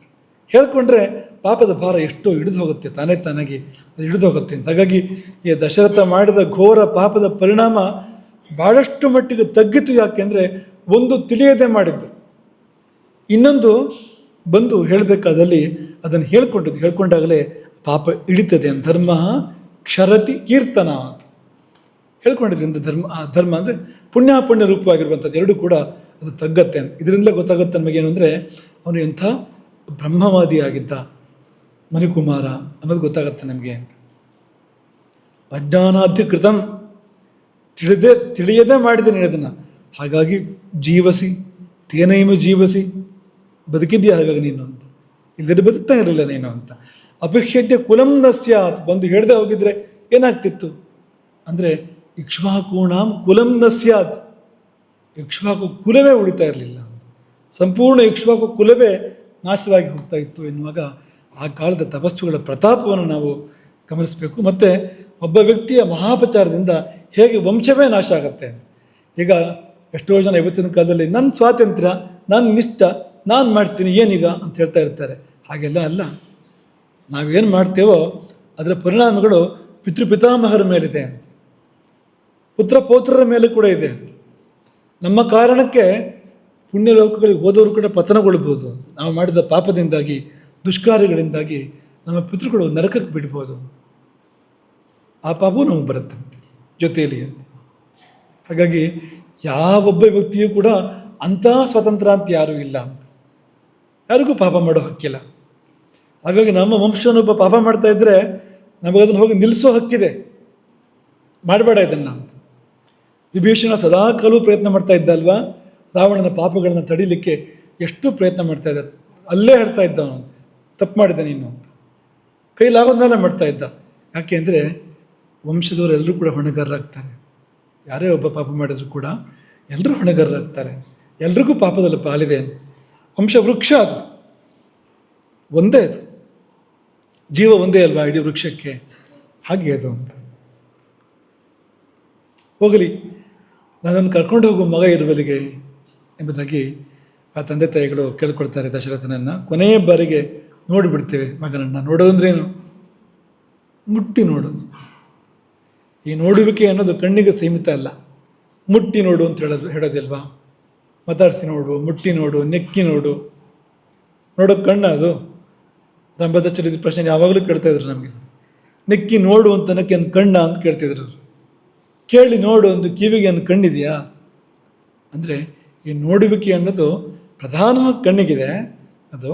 ಆದರೆ ಉಳಿದ ಇಂದ್ರಿಯಗಳು ಕೂಡ ಅದೇ ಕೆಲಸವನ್ನೇ ಮಾಡೋದು ಅಂತ. ಜ್ಞಾನವನ್ನು ಕೊಡ್ತೇವೆ ನೋಡಿ ನೋಡುವಿಕೆ ಅಂದರೆ ಅದೇನೆ ಅಂತ. ಧರ್ಮರಾಜ ವಶಂಗತಂ, ಯಮರಾಜನ ವಶವಾದ ಮಗನನ್ನು ನೋಡ್ತೇನೆ ಅಂತ ದಶರಥ ಈ ದಂಪತಿಗಳನ್ನು ಕರ್ಕೊಂಡು ಹೋಗ್ತಾನೆ. ಕರ್ಕೊಂಡೋಗಿ ಆ ಮಗನ ಶವವನ್ನು ಮುಟ್ಟಿಸ್ತಾನೆ. ಎಲ್ಲಿ ಬಿದ್ದಿದ್ದಾನೆ ಅಂತ ಕೂಡ ಕಾಣಿಸೋದಿಲ್ವಲ್ಲ ಅವರಿಗೆ, ದಶರಥನಿಗೆ ಕಾಣಿಸುತ್ತೆ ಅದು. ಕರ್ಕೊಂಡೋಗಿ ಕೈಯಿಂದ ಮುಟ್ಟಿಸ್ಬೇಕು ಅವನು. ಮುಟ್ಟಿಸ್ತಾನೆ. ಮುಟ್ಟಿದಾಗ ದೊಪ್ಪನೆ ಬೆದ್ರಂತೆ ಅವನ ಶರೀರದ ಮೇಲೆ ಆ ತಂದೆ ತಾಯಿಗಳು. ತಂದೆ ಪರಿಪರಿಯಾಗಿ ವಿಲಿಪಿಸ್ತಾನೆ ಮಗನನ್ನು ಕುರಿತು. ನಾಭಿವಾದಿಯಸೆ, ಮಗನೇ ನಾನು ನಿಮ್ಮ ತಂದೆ ಬಂದಿದ್ದೇನೆ, ಯಾಕೆ ನೀನು ನನ್ನನ್ನು ಕಂಡುಕೊಳ್ಳಿ ಅಭಿವಾದನ ಮಾಡ್ತಾ ಇಲ್ಲ, ನಮಸ್ಕಾರ ಮಾಡ್ತಾ ಇದೆಯಲ್ಲ, ಯಾಕೆ ಮಾಡ್ತಾ ಇಲ್ಲ? ನಚಮಾಂ ಅಭಿಭಾಷಸೆ, ಯಾಕೆ ಮಾತಾಡ್ತಾ ಇಲ್ಲ? ಕಿನ್ನು ಶೇಷಾದ್ಯ ಭೂಮ ಉತ್ವಂ, ಮಲಗಿದೆಯಾ, ಏನಾಯಿತು ನಿನಗೆ? ಅಂದರೆ ಸತ್ತಿದಾನೆ ಅಂತಲೇ ಮರ್ತೋಗಿದೆ ಅಂತ. ದುಃಖದ ಆವೇಗ ಹೇಗೆ ಕೆಲಸ ಮಾಡುತ್ತೆ ಅಂದರೆ, ಯಾಕೆ ಎದ್ದು ಬರ್ತಾ ಇಲ್ಲ, ಯಾಕೆ ನಮಸ್ಕಾರ ಮಾಡ್ತಾ ಇಲ್ಲ, ಯಾಕೆ ಮಾತಾಡ್ತಾ ಇಲ್ಲ? ಸಿಟ್ಟು ಬಂದಿದೆಯಾ? ವತ್ಸ ಕಿಂ ಕುಪಿತೋ ಹಾಕ್ಯಸಿ, ಕೋಪ ಬಂತ ನಿನಗೆ? ಕೋಪ ಬರಲಿಲ್ಲ ಯಾವಾಗಲೂ ನಿನಗೆ, ನಮ್ಮ ಬಗ್ಗೆ ಯಾವಾಗಲೂ ಕೋಪ ಮಾಡಿದವನಲ್ಲ. ಆ ಪ್ರೀತಿಯನ್ನೇ ತೋರಿಸ್ತವನು, ಭಕ್ತಿಯನ್ನೇ ತೋರಿಸ್ತವನು. ನತ್ವಹಂ ತೇ ಪ್ರಿಯ ಪುತ್ರ, ಒಂದು ವೇಳೆ ನನ್ನ ಹತ್ರ ಮಾತಾಡೋಕ್ಕೆ ಇಷ್ಟ ಇಲ್ಲದೆ ಇದ್ದರೆ ಅಮ್ಮನ ಹತ್ರ ಮಾತಾಡು. ಮಾತರಂ ಪಶ್ಯ ಧಾರ್ಮಿಕ, ಕಿನ್ನು ನಾಲಿಂಗಸೆ, ಯಾಕೆ ತಬ್ಬಿಕೊಳ್ತಾ ಇಲ್ಲ ನೀನು? ಸುಕುಮಾರಂ ವಚೋವದ, ಮೃದು ಮಾತಾಡು, ಪ್ರೀತಿಯ ಮಾತಾಡು ಎಂಬುದಾಗಿ ಹೇಳಿ ಕೊನೆಗೆ ಹಳತನ ನೆನಪು ಮಾಡ್ಕೊಳ್ತಾನೆ. ಮಗನ ಸಾವಿನ ಪರಿಕಲ್ಪನೆ ಬಂದಾಗ ಹೇಳುವ ಮಾತುಗಳಿದು. ಅಪರರಾತ್ರದಲ್ಲಿ ಅಂದರೆ ಬ್ರಾಹ್ಮ ಮುಹೂರ್ತದಲ್ಲಿ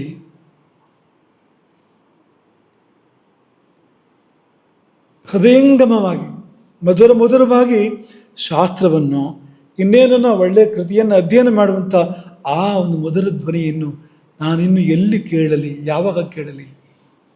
ಅಂದರೆ ಶ್ರವಣಕುಮಾರ ಅಥವಾ ಮಣಿಕುಮಾರ ಅಪರರಾತ್ರದಲ್ಲಿ ಯಾವಾಗಲೂ ಹೃದಯಂಗಮವಾಗಿ ಮಧುರವಾಗಿ ಯಾವುದಾದ್ರು ಒಂದು ಶಾಸ್ತ್ರವನ್ನು ಮತ್ತೊಂದನ್ನು ಅವಲೋಕನ ಮಾಡ್ತಾ ಇರ್ತಿದ್ದಂತೆ, ಅನುಸಂಧಾನ ಮಾಡ್ತಾ ಇರ್ತಿದ್ದಂತೆ. ಅದು ಕಿವಿಗೆ ಬಿಡ್ತಾ ಇರ್ತಿತ್ತಲ್ಲ, ಅದು ವೃದ್ಧ ದಂಪತಿಗಳ ಕಿವಿಗೆ ಬಿಡ್ತಾ ಇತ್ತು. ಹಾಗಾಗಿ ಇನ್ನೆಲ್ಲಿ ಕೇಳಲಿ ಆ ಧ್ವನಿಯನ್ನು ಅಂತ, ಈ ಮಗನ ನೆನಪು ಇಂಥದ್ದು ಅಂತ. ಯಾರು ನನ್ನನ್ನು ಇನ್ನು ಸಂಧ್ಯಾವಂದನೆಯನ್ನು ಮಾಡಿ ಹುತಾಶನಃ ಅಂತ ಅಗ್ನಿಗೆ ಆಹುತಿಗಳನ್ನು ಕೊಟ್ಟು ಬಂದು ನನ್ನನ್ನು ಸಂತೈಸೋರು ಯಾರು, ಪ್ರೀತಿ ಮಾಡೋರು ಯಾರು? ಇನ್ನು ಮುಂದೆ ನನಗಿರೋದು ಕೇವಲ ಒಂದೇ ಭಾವ, ಪುತ್ರಶೋಕಂ ನಿರಂತರಂ. ಅದಕ್ಕೆ ತುದಿಯೇ ಇದೆ ಅಂತಕ್ಕಂಥ ಪುತ್ರಶೋಕ ಒಂದೇ ಭಾವ. ಇನ್ನು ಸಂತೋಷ ಅಂತಿಲ್ಲ ಜೀವನದಲ್ಲಿ, ನಗು ಅಂತ ಇಲ್ಲ ಇನ್ನು ಜೀವನದಲ್ಲಿ, ಒಂದೇ ಇರುವಂಥದ್ದು ಪುತ್ರ ದುಃಖ ಮಾತ್ರ ಇರುವಂಥದ್ದು. ಇಂತಹ ಪುತ್ರಶೋಕ ಭಯದಿಂದ ಕಂಗೆಟ್ಟ ನನ್ನನ್ನು ಯಾರು ಬಂದು ಸಂತೈಸುವವರು? ಸಂಧ್ಯೋಪಾಸನೆ ಮಾಡಿ ಹೋಮ ಹವನಗಳನ್ನು ಮಾಡಿ ಯಾರು ಸಂತೈಸೋರು?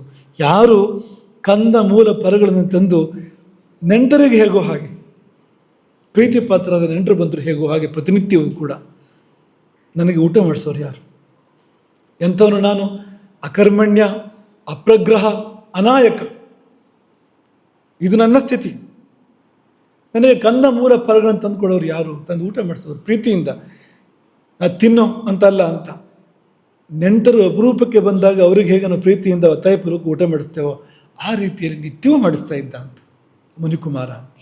ನೋಡಿ, ತಂದೆ ತಾಯಿ ಸೇವೆಯನ್ನು ಹೇಗೆ ಮಾಡಬೇಕು ಅನ್ನೋದಕ್ಕೆ ಇಲ್ಲಿ ಜ್ವಲಂತ ದೃಷ್ಟಾಂತ ಇದೆ ನೋಡಿ. ಕಂದ ಅಂದರೆ ಬೇರೆ, ಮೂಲ ಅಂದರೆ ಬೇರೆ, ಫಲ ಅಂದರೆ ಬೇರೆ. ಕಂದ ಅಂದರೆ ಜಲೋದ್ಭವ ಪದ್ಮಾದೀನ. ಕಂದ ಅಂದರೆ ಗೆಡ್ಡೆ, ನೀರಿನೊಳಗಿರ್ತಕ್ಕಂಥ ಕಮಲ ಮಧುರಾದವುಗಳು, ಅವುಗಳ ಗೆಡ್ಡೆಗೆ ಕಂದ ಅಂತ ಹೆಸರು. ಮೂಲ ಅಂದರೆ ನೆಲದ ಮೇಲೆ ಬೆಳೀತಕ್ಕಂಥದ್ದು ಸಸ್ಯಗಳು, ಅವುಗಳ ಗೆಡ್ಡೆ ಇದೆಯಲ್ಲ, ಅದಕ್ಕೆ ಮೂಲ ಅಂತ ಹೆಸರು. ಕಂದ ಮೂಲ ಎರಡೂ ಗೆಡ್ಡೆಗಳೇ. ನೀರಿನ ಜಲಸಸ್ಯಗಳು ಮತ್ತು ಸ್ಥಳ ಸಸ್ಯಗಳು, ಜಲಸಸ್ಯಗಳ ಗೆಡ್ಡೆಗೆ ಕಂದ ಅಂತ ಹೆಸರು, ಸ್ಥಳ ಸಸ್ಯಗಳ ಗೆಡ್ಡೆಗೆ ಮೂಲ ಅಂತ ಹೆಸರು. ಫಲ ಅಂದರೆ ಮೇಲೆ ಬಿಡುವಂಥದ್ದು, ಕಂದ ಮೂಲ ಕೆಳಗೆ ಬಿಡುವಂಥದ್ದು, ಫಲ ಅಂದರೆ ತಲೆಯಲ್ಲಿ ಬಿಡುವಂಥದ್ದು, ಬುಡದಲ್ಲಿ ಬಿಡುವಂಥದ್ದು, ತಲೆಯಲ್ಲಿ ಬಿಡುವಂಥದ್ದು. ಇದೆಲ್ಲವನ್ನು ತರ್ತಾ ಇದ್ದಂಥವನು. ನೀರಿಗೆ ಹೋಗಿ ಕಂದಗಳನ್ನು ಕಾಡಿಗೆ ಹೋಗಿ ಮೂಲಗಳನ್ನು ಹಾಗೆ ಹಣ್ಣು ಹಂಪಲುಗಳನ್ನು ತರ್ತಾ ಇದ್ದ. ತನ್ನ ಸ್ಥಿತಿ ಏನು? ಅಕರ್ಮಣ್ಯಂ ಕರ್ಮಾನುಷ್ಠಾನ ಕ್ಷಮಂ. ನನ್ನ ಕೆಲಸ ಯಾವುದು ಮಾಡ್ಕೊಳ್ಳೋಕೆ ನಂಗೆ ಆಗೋದಿಲ್ಲ, ಆ ಸ್ಥಿತಿ. ಅದು ಯಾವುದೇ ಕರ್ಮಾನುಷ್ಠಾನ ಅಂದರೆ ಈಗ ಸಂಧ್ಯಾ ವಂದನೆಯೋ ಅಗ್ನಿ ಕಾರ್ಯೋ ಏನೋ ಒಂದು ಕರ್ಮಗಳನ್ನು ಮಾಡಬೇಕಲ್ಲ, ನಿತ್ಯ ಕರ್ಮಗಳು, ಅದು ಯಾವುದನ್ನು ಕೂಡ ಮಾಡೋ ಶಕ್ತಿ ಇಲ್ಲ ಅಂತ, ಮಾಡೋಕ್ಕಾಗೋದಿಲ್ಲ ಯಾವುದನ್ನು ಕೂಡ. ಅಕರ್ಮಣ್ಯಂ. ಅಪ್ರಗ್ರಹಂ ಅಂದರೆ ಅದಕ್ಕೆ ಎರಡು ಅರ್ಥ ಹೇಳಿದ್ದಾರೆ. ಒಂದು, ಆಶ್ರಮದಲ್ಲಿ ಸಂಚಯವೂ ಇಲ್ಲ, ಧಾನ್ಯ ಸಂಗ್ರಹ ಇದ್ದರೆ ಏನೊಂದು 8 ದಿವಸ ಬರುತ್ತೆ, 10 ದಿವಸ ಬರುತ್ತೆ, ಏನೂ ಇಲ್ಲ, ಮಧ್ಯಾಹ್ನಕ್ಕೆ ಏನೂ ಇಲ್ಲ, ಆ ಸ್ಥಿತಿ ಇದೆ ಅಂತ ಒಂದು ಅರ್ಥ ಅದು. ಇನ್ನೊಂದು ಅಪ್ರಗ್ರಹಂ ಅಂದರೆ ಎಷ್ಟೇ ಗ್ರಹಣಪೂರ್ವಕ ಮಾರ್ಗ ಪ್ರದರ್ಶಕ ರಹಿತಂ. ಎಷ್ಟಿ ಅಂದರೆ ಕೋಲು, ಎಷ್ಟೇ ಗ್ರಹಣಪೂರ್ವಕ ಮಾರ್ಗ ಪ್ರದರ್ಶಕ ಅಂತ ಅಂದರೆ ಕೋಲಲ್ಲಿ ಕುರುಡರು ಹೋಗ್ಬೇಕಾದ್ರೆ ಹೇಗೆ ಹೋಗ್ತಾರೆ ಅಂದರೆ ಒಂದು ಕೋಲ್ ಹಿಡ್ಕೊಂಡ್ರೆ ಹಿಂದ್ಗಡೆ ಹಿಡ್ಕೊಂಡಿರ್ತಾರೆ ಅವರು, ಮುಂದ್ಗಡೆ ಒಬ್ಬನು ಕಣ್ಣು ಕಾಣೋನು ಕೋಲ್ ಹಿಡ್ಕೊಂಡಿರ್ತಾನೆ, ಆ ಕೋಲನ್ನು ಅವರು ಹಿಂದ್ಗಡೆ ಅವ್ರು ಹಿಡ್ಕೊಂಡಿರ್ತಾರೆ, ಹಾಗೆ ಹೋಗುವಂಥದ್ದು ಅಂತ. ಹಾಗೆ ಮಾಡ್ತಾ ಇದ್ದ ಮುನಿಕುಮಾರ. ಇಲ್ಲ, ಇನ್ನು ಮಾಡೋರು ಯಾರು ಕೂಡ ಅದನ್ನು. ಅನಾಯಕಂ ಪಾಲಕಹೀನಂ, ನೋಡ್ಕೊಳ್ಳೋರಿಲ್ಲ.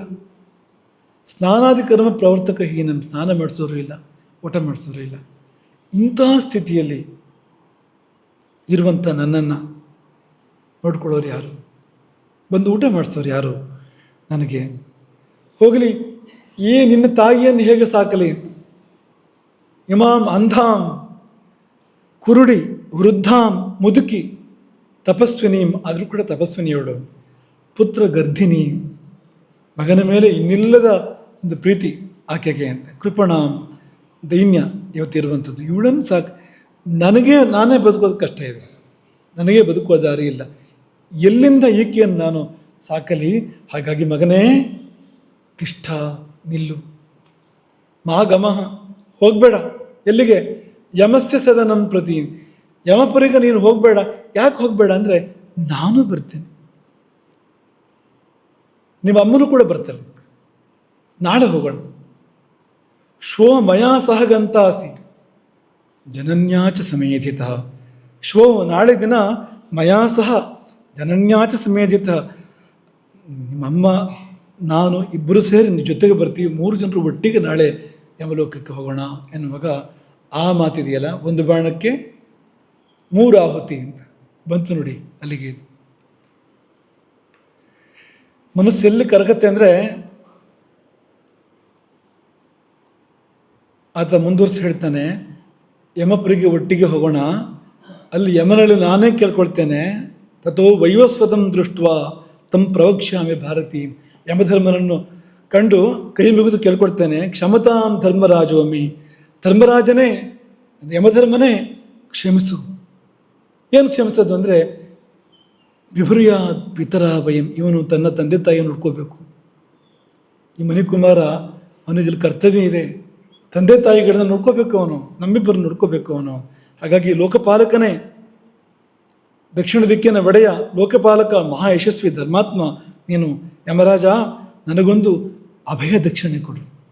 ಏಕಾಂ ಅಭಯ ದಕ್ಷಿಣ, ಅದೇನೆಂದರೆ ಇವನನ್ನು ಕಳುಹಿಸಿಕೊಡು, ನಮ್ಮನ್ನು ಸಾಕ್ಬೇಕು ಇವನು. ನನ್ನಂಥ ಕುರುಡನ, ಕುಂಟನ, ವೃದ್ಧನ, ದುರ್ಬಲನ, ಅನಾಥನ ಪಾಲನೆ ಮಾಡೋದಕ್ಕೆ ಇವನು ಬರಬೇಕು ಭೂಲೋಕಕ್ಕೆ. ಹಾಗಾಗಿ ಒಂದು ಅವಕಾಶ ಕೊಡು ಎಂಬುದಾಗಿ ತಂದೆಯನ್ನು ಕೇಳ್ಕೊಳ್ತೇನೆ, ಯಮರಾಜನನ್ನು ಕೇಳ್ಕೊಳ್ತೇನೆ ಎಂಬುದಾಗಿ ಅವನು ಹೇಳುವಾಗ ಕಣ್ಣಿನಲ್ಲಿ ನೀರು ಬರುವಂಥದ್ದು ಅಂತ. ಕೊಟ್ಟ ಕೊನೆಯದಾಗಿ ಗತಿಸಿದ ಮಗನಿಗೆ ತಂದೆ ಆಶೀರ್ವಾದ ಮಾಡ್ತಾನೆ, ಉತ್ತಮ ಗತಿಗೆ ಆಶೀರ್ವಾದ ಮಾಡುವಂಥದ್ದು. ಅಪಾಪೋಸಿ, ಮಗ ಎಂಥವನು ಅಂದರೆ ಅಪಾಪೋಸಿ, ಎಂದೂ ನೀನು ಪಾಪ ಮಾಡಲಿಲ್ಲ, ನಿನ್ನ ಇಡೀ ಇಷ್ಟು ಆಯುಷ್ಯ ಏನಿದೆ, ಇಷ್ಟು ದಿನದ ನನ್ನ ಜೀವನದ ಒಂದು ಚರಿತ್ರೆ ಏನಿದೆ, ತಪ್ಪೇ ಮಾಡಿಲ್ಲ ನೀನು, ಅಪಾಪೋಸಿ. ಆದರೆ ಪಾಪಿಗೆ ಒಬ್ಬ ಬಂದು ನಿನ್ನನ್ನು ಹೊಡೆದುಕೊಂಡ. ನಿಹತ ಪಾಪಕರ್ಮಣ, ಪಾಪಿ ಅಂತಲೇ ಹೇಳಬೇಕು ಅಂತಿಲ್ಲ, ಪಾಪಕರ್ಮ, ಕರ್ಮದಿಂದಲಾಗಿ ನೀನು ನಿಹತನಾದೆ. ದಶರಥ ಏನು ಆತನನ್ನು ಕೊಂದಿದ್ದಿದೆ ಅದು ಸುಕರ್ಮ ಅಂತೂ ಅಲ್ಲ, ಹೇಗಿದ್ರು ಕೂಡ ದುಷ್ಕರ್ಮೇ ಹೋಗ್ತಾನೆ ಅದು ಅಂತ. ಹಾಗಾಗಿ ಪಾಪಕರ್ಮಣ ನಿಹತಃ ಅಂತ. ಹಾಗಾಗಿ ಸತ್ಯದ ಮೇಲೆ ಆಣೆ, ಶಸ್ತ್ರಯೋಧಿಗಳಿಗೆ ಯಾವ ಲೋಕ ಪ್ರಾಪ್ತ ಆಗ್ತದೆಯೋ ಅಂಥ ಲೋಕ ನಿನಗೆ ಪ್ರಾಪ್ತ ಆಗಲಿ. ಎಂಥವರು ಅಂದರೆ ಯಾಮ್ಯ ಶೂರಾಗತಿಂ ಯಾಂತಿ, ಶೂರರಾದವರು, ಯುದ್ಧದಲ್ಲಿ ಹಿಂದಿರುಗದವರು, ಶತ್ರುವಿಗೆ ಬೆನ್ನು ತೋರಿಸಿ ಓಡಿ ಹೋಗದೇ ಇರುವಂಥವ್ರು, ಪಲಾಯನ ಮಾಡದೇ ಇರುವಂಥವ್ರು. ಪಲಾಯನ ಮಾಡುವವರಿಗೆ ವೀರಸ್ವರ್ಗ ಇಲ್ಲ, ವೀರಗತಿ ಇಲ್ಲ. ಅಭಿಮುಖವಾಗಿ ಹೋರಾಡ್ತಾ ಹತರಾಗಿ ಹೋಗಬೇಕು. ಹಾಗಾಗಿ ಆ ತಾಯಿ ಕೇಳಿದಂತೆ ಮಗ ತೀರ್ಕೊಂಡ ಅಂತ ಗೊತ್ತಾದಾಗ, ಯುದ್ಧದಲ್ಲಿ ತೀರ್ಕೊಂಡ ಅಂತ ಗೊತ್ತಾಗದಾಗ ಆಕೆ ಕೇಳಿದ್ದು ಬೇರೆ ಏನೂ ಇಲ್ಲ ಅಂತ ಒಂದೇ ಪ್ರಶ್ನೆ ಕೇಳಿದ್ದು, ಎಲ್ಲಿ ಪೆಟ್ಟು ಬಿದ್ದಿದೆ ಅಂತ, ಬೆನ್ನಿಗೋ ಅಥವಾ ಎದೆಗೋ ಅಂತ. ಅಷ್ಟೇ ಬೇಕಾಗಿತ್ತು ಅವಳಿಗೆ ಅಂತ. ಯಾಕೆಂದರೆ ಬೆನ್ನಿಗೆ ಪೆಟ್ಟು ಬಿದ್ದರೆ ಆ ಮಗನಿಗೆ ಒಳ್ಳೆ ಗತಿ, ಹಾಗೆ ಸತ್ತರೆ ಅಂತ ನನಗೆ ಉತ್ತಮ ಗತಿ ಪ್ರಾಪ್ತ ಆಗುವಂಥ ಸಾಧ್ಯತೆ ಇಲ್ಲ, ಪಲಾಯನ ಮಾಡ್ತಾ ಸತ್ತಿದ್ದಾನೆ ಅಂತ ಅರ್ಥ. ಅದಕ್ಕೆ ಅದು ಎದೆಗೆ ಬಿದ್ದರೆ ಇದಿರಿದ್ರು ಹೋರಾಡ್ತಾ ಪ್ರಾಣತ್ಯಾಗ ಮಾಡಿದ್ದಾನೆ ಅಂತ. ಹಾಗಾಗಿ ಯಾರು ಯುದ್ಧದಲ್ಲಿ ಹಿಂದಿರುಗದೆ ಅಭಿಮುಖರಾಗಿ ಹತರಾಗ್ತಾರೋ ಅಂಥವರಿಗೆ ಪ್ರಾಪ್ತ ಆಗುವಂಥ ಪರಮಗತಿಯನ್ನು ನೀನು ಹೊಂದುವವನಾಗು. ಯಾಂ ಗತಿಂ ಸಗರ ಚಕ್ರವರ್ತಿಗೆ ಯಾವ ಗತಿ ಪ್ರಾಪ್ತ ಆಯಿತು, ಶೈಬ್ಯ ಶಿಬಿ ಚಕ್ರವರ್ತಿಗೆ ಯಾವ ಗತಿ ಪ್ರಾಪ್ತ ಆಯಿತು, ದಿಲೀಪ ಜನಮೇಜಯ ದಿಲೀಪ ಚಕ್ರವರ್ತಿಗೆ, ಜನಮೇಜಯ ಚಕ್ರವರ್ತಿ ಇವನು ಪರೀಕ್ಷಿತನ ಮಗ ಅಲ್ಲ, ಇವನು ಹಳೆಯ ಜನಮೇಜಯ, ಅವನಿಗೆ ನಹುಷನಿಗೆ ದುಂದುಮಾರನಿಗೆ ಯಾವ ಗತಿ ಪ್ರಾಪ್ತ ಆಯಿತೋ ಆ ಗತಿ ನಿನಗೆ ಪ್ರಾಪ್ತ ಆಗಲಿ. ಇವರೆಲ್ಲ ಮಹಾಪುರುಷರು, ಇವರೆಲ್ಲ ಪುಣ್ಯಾತ್ಮರು, ಇವರೆಲ್ಲ ದೊಡ್ಡ ದೊಡ್ಡ ಸತ್ಕಾರ್ಯಗಳನ್ನು ಮಾಡಿರ್ತಕ್ಕಂಥವ್ರು, ಅವರಿಗೆ ಪ್ರಾಪ್ತ ಆಗುವಂಥ ಗತಿ ನಿನಗೆ ಪ್ರಾಪ್ತ ಆಗಲಿ. ಯಾ ಗತಿ ಸರ್ವಸಾಧೂನಾ, ಸಮಸ್ತ ಸಾಧುಗಳಿಗೆ ಸಂತರಿಗೆ ಯಾವ ಗತಿ ಪ್ರಾಪ್ತ ಆಗ್ತದೋ, ಅಥವಾ ಯಾರು ಸರ್ವರಿಗೂ ಸಾಧುಗಳು, ಸರ್ವಭೂತ ಹಿತೈಷಿಗಳು, ಅವರಿಗೆ ಯಾವ ಗತಿ ಪ್ರಾಪ್ತ ಆಗ್ತದೋ, ಸ್ವಾಧ್ಯಾಯಾತ್ ಯಾ ಗತಿ, ಸ್ವಾಧ್ಯಾಯದಿಂದ ಯಾವ ಗತಿ ಪ್ರಾಪ್ತ ಆಗ್ತದೋ, ತಪಸ್ಸಿನಿಂದ ಯಾವ ಗತಿ ಪ್ರಾಪ್ತ ಆಗ್ತದೋ, ಯಾ ಭೂಮಿದಸ್ಯ ಭೂಮಿ ಕೊಟ್ಟವನಿಗೆ ಪ್ರಾಪ್ತ ಆಗುವಂಥ ಗತಿ, ಆಹಿತಾಗ್ನೇ ಅಗ್ನಿಯಾಧಾನ ಮಾಡಿ ಇಲ್ಲಿ ನಮ್ಮ ನಡೀತಾ ಇದೆ ನೋಡಿ, ಮಂಜುನಾಥ ಪುಟ ನಡೆಸ್ತಾ ಇರ್ತಕ್ಕಂಥದ್ದು, ಅಗ್ನಿಹೋತ್ರವನ್ನು ನೆಟ್ಟು ನಡೆಸ್ತಕ್ಕಂಥವ್ರು, ಅಂಥವ್ರಿಗೆ ಯಾವ ಗತಿ ಪ್ರಾಪ್ತ ಆಗ್ತದೋ, ಏಕಪತ್ನಿ ವ್ರತಸ್ಥ ರಾಮನ ಹಾಗೆ ಅಂಥವ್ರಿಗೆ ಯಾವ ಗತಿ ಪ್ರಾಪ್ತ ಆಗ್ತದೆಯೋ ಅಂಥ ಗತಿ ನಿನಗೆ ಪ್ರಾಪ್ತ ಆಗಲಿ. ಗೋ ಸಹಸ್ರ ಪ್ರದಾತರೋಣ, 1000 ಗೋವನ್ನು ದಾನ ಮಾಡಿದವನಿಗೆ, ಗುರುಸೇವಾ ಭೃತಾಮಪಿ, ಗುರುಸೇವೆಯನ್ನು ವ್ರತವಾಗಿ ಧಾರಣೆ ಮಾಡಿದವನಿಗೆ, ದೇಹನ್ಯಾಸ ಕೃತಾಂ ಯಾಚ, ಕೊನೆಯದು ಸಂಕಲ್ಪ ಪೂರ್ವಕವಾಗಿ ದೇಹತ್ಯಾಗವನ್ನು ಮಾಡುವವನು, ಸಾಕು ಇದು ಇನ್ನು ಅಂತ ನಿಶ್ಚಯ ಮಾಡಿ ಸಂಕಲ್ಪಪೂರ್ವಕವಾಗಿ ಯೋಗಾಗ್ನಿಯಿಂದ ದೇಹವನ್ನು ದಹಿಸುವವರು ಅಥವಾ ಚಿತೆಯನ್ನು ಪ್ರವೇಶ ಮಾಡುವಂಥವರು, ಇನ್ನು ಉಪವಾಸದಿಂದ ದೇಹವನ್ನು ಬಿಡುವಂಥವರು, ಇಂತಹ ಪುಣ್ಯಾತ್ಮರುಗಳು, ಅಂಥವರಿಗೆ ಯಾವ ಗತಿ ಪ್ರಾಪ್ತ ಆಗ್ತದೋ ತಾಂ ಗತಿಂ ಗಚ್ಚ ಪುತ್ರಕ, ಮಗುವೆ ಆ ಗತಿ ನಿನಗೆ ಪ್ರಾಪ್ತ ಆಗಲಿ, ಆ ಗತಿಯನ್ನು ನೀನು ಹೊಂದುವವನಾಗು ಎಂಬುದಾಗಿ ಹೇಳಿ ಕೊಟ್ಟ ಕೊನೆಯಲ್ಲಿ, ನಮ್ಮ ಕುಲದಲ್ಲಿ ಹುಟ್ಟಿದವನು ದುರ್ಗತಿಯನ್ನು ಹೊಂದೋದಿಲ್ಲ, ದುರ್ಗತಿಯನ್ನು ಅವನು ಹೊಂದ್ತಾನೆ. ಯಾರು ನಿನ್ನನ್ನು ಕೊಂದನೋ ಅವನು ಅಂತ. ಸತುಯಾಸ್ಯತಿ ಏನತ್ವಂ ನಿಹತೋ ಮಮ ಬಾಂಧವ, ನಿನ್ನನ್ನು ಕೊಂದವನಿಗೆ ದುರ್ಗತಿ ಆಗಬಹುದು, ಆದರೆ ನಿನಗೆ ಯಾವ ಕಾರಣಕ್ಕೂ ಕೂಡ ದುರ್ಗತಿ ಆಗಲಿಕ್ಕಿಲ್ಲ ಅಂತ. ಶಾಪ ಅಲ್ಲ ಇದು, ಶಾಪಚ್ಛಾಯಿ, ಶಾಪದ ಗಾಳಿ ಇದೆ ಇದರಲ್ಲಿ. ಇದು ಹೇಗೆ ಕೆಲಸ ಮಾಡುತ್ತೆ ಅಥವಾ ಮಾಡಲಿಲ್ಲ ನೋಡೋಣ ಮುಂದಕ್ಕೆ ಅಂತ. ಶಾಪಚ್ಛಾಯಿ ಅಲ್ಲಿ ಆ ಮುನಿಕುಮಾರನು ಕೂಡ ಹೇಳಿದ್ದ ಅಂತ, ಇದರ ಫಲ ಒಳ್ಳೆಯದಲ್ಲ ಅಂತ, ಇದರಿಂದ ಒಳ್ಳೆಯದಾಗೋದಿಲ್ಲ ಅಂತ ಹೇಳಿದ್ದನು. ಅದೇ ರೀತಿಯ ಒಂದು ವಾಕ್ಯ ಇದು, ಶಾಪಚ್ಛಾಯಿ ಇದು. ಇಷ್ಟು ಹೇಳಿ ಆತ ಮಗನಿಗೆ ತರ್ಪಣ ಕೊಡೋದಕ್ಕೆ ಮುಂದಾಗ್ತಾನೆ. ಮುಂದಿನ ಭಾಗವನ್ನು ನಾಳೆ ಇಟ್ಕೊಳ್ಳೋಣ. ಇನ್ನೊಂದು ಸ್ವಲ್ಪ ಭಾಗ ಇದೆ, ಇದು ತುಂಬ ಅದ್ಭುತವಾಗಿರುವಂಥ ಭಾಗ ಇದು. ಹಾಗಾಗಿ ಹೀಗೆ ಅಂದರೆ ನಾವು ಮರ್ಮದ ಜೊತೆಗೆ ಕಾವ್ಯಗಳನ್ನು ಓದಬೇಕು ಅಥವಾ ಇಂಥ ಗ್ರಂಥಗಳನ್ನು ಅವಲೋಕನ ಮಾಡಬೇಕು. ಸುಮ್ಮನೆ ಕಥೆ ಮಾತ್ರ ಓದ್ಕೊಂಡು ಹೋಗಬಾರ್ದು. ಚಿಕ್ಕ ವಯಸ್ಸಲ್ಲಿ ಮಹಾಭಾರತ ಓದೋ ಸಮಯದಲ್ಲಿ ಆ ವರ್ಣನೆಗಳನ್ನು ಉಪದೇಶಗಳನ್ನು ಬಿಟ್ಟು ಕಥೆ ಮಾತ್ರ ಓದೋದು. ಏನಪ್ಪ ಕಥೆ ಅಂದರೆ, ಇವನು ಗದೆಯಿಂದ ಅವನಿಗೆ ಹೊಡೆದ, ಅವನು ಕತ್ತಿಯಿಂದ ಇವನಿಗೆ ಬಿಗಿದ, ಇಷ್ಟನ್ನೇ ಓದಿದರೆ ಸಾಲದು. ಒಳಗೇನು ಹೂರಣ ಇದೆ, ಸ್ವಾರಸ್ಯ ಇದೆ, ಅದನ್ನು ತಿಳ್ಕೊಳ್ಳೋ ಪ್ರಯತ್ನ ಮಾಡಬೇಕು. ಎಲ್ಲವನ್ನೂ ನಮಗೆ ಹೇಳ್ದಂತಾಗಿದೆ ಅಂತಲ್ಲ, ಆದರೆ ಆ ದಿಕ್ಕು, ಆ ಪ್ರಯತ್ನ ಅದು ಅಂತ. ಹಾಗಾಗಿ ಆ ರೀತಿಯಲ್ಲಿ ಈ ಕಥೆಯ ಒಳಗೆ ಪ್ರವೇಶ ಮಾಡೋದಕ್ಕೆ ಯಾವಾಗಲೂ ಪ್ರಯತ್ನ ಮಾಡಬೇಕು. ತುಂಬ ಅದ್ಭುತವಾಗಿರುವಂಥ ಚರಿತ್ರೆ ಇದು. ಇದರಲ್ಲಿ ತುಂಬ ಜೀವನಕ್ಕೆ ಬೇಕಾಗಿರ್ತಕ್ಕಂಥ ಸಂಗತಿಗಳಿದೆ. ನಾಳೆ ಮುಂದಿನ ಭಾಗವನ್ನು ಅವಲೋಕನ ಮಾಡೋಣ. ಹರೇ ರಾಮ.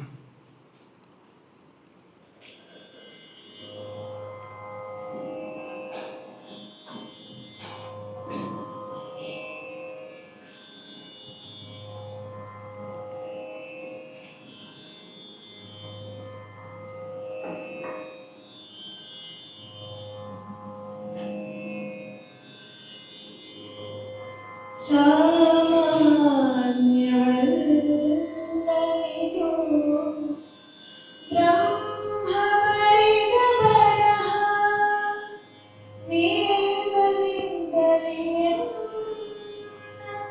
ಹಣೆಯಲ್ಲಿ ಬರೆಯುವುದಕ್ಕೆ ನಾ ಮಾಡಿದ ಕರ್ಮ ಬಲವಂತವಾದರೆ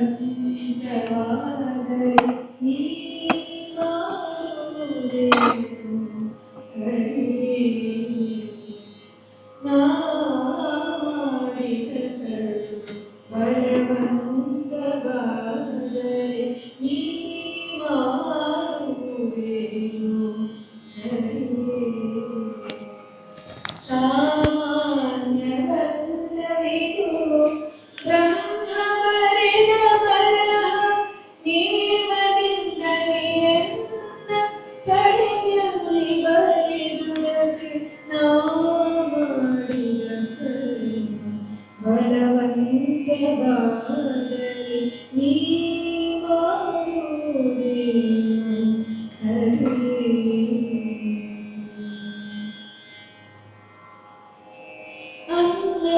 ಅನ್ನಪಾನಂಗಳಿಗೆ ಅಗ್ರಗಣ್ಯನಾಗಿ ಸ್ನಾನ ಜಪ ಸಂಧ್ಯಾನ ತಪವನೇಗಿ.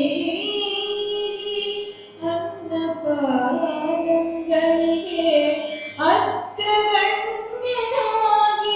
ಸ್ನಾನ ಜಪ ಸಂಧ್ಯಾನ ತಪವನೇಗಿ.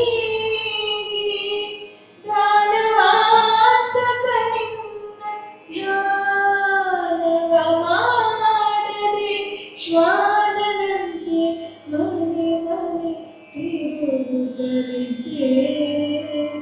ದಾನವಾಂತಕ ನಿನ್ನ ಧ್ಯಾನವ ಮಾಡದೆ ಶ್ವಾನದಂತೆ ಮನೆ ಮನೆ ತಿರುಗುತ್ತಲಿದ್ದೆ.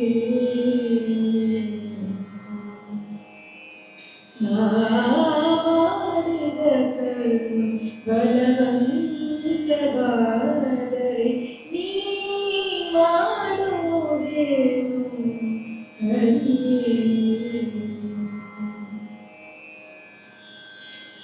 ಇನ್ನಾದರೂ ನಿನ್ನ ದಾಸರ ಸಂಗವಿತ್ತು ಮನ್ನಿಸಿ ಸಲಹಯ್ಯ ಮನ್ಮಥ ಜನಕ. ಇನ್ನಾದರೂ ನಿನ್ನ ದಾಸರ ಸಂಗವಿತ್ತು ಮನ್ನಿಸಿ ಸಲಹಯ್ಯ ಮನ್ಮಥ ಜನಕ. ಅನ್ಯರೊಬ್ಬರ ಗಾಳಿ ಆಧರಿಸುವರಿಲ್ಲ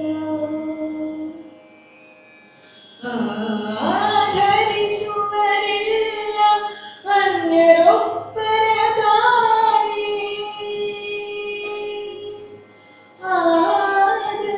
ಆಧರಿಸುವರಿಲ್ಲ ಆಧರಿಸುವರಿಲ್ಲ. ಪನ್ನಗ ಶಯನ ಶ್ರೀ ಪುರಂದರ ವಿಠಲ ಪುರಂದರ ವಿಠಲ ಪುರಂದರ ವಿಠಲ.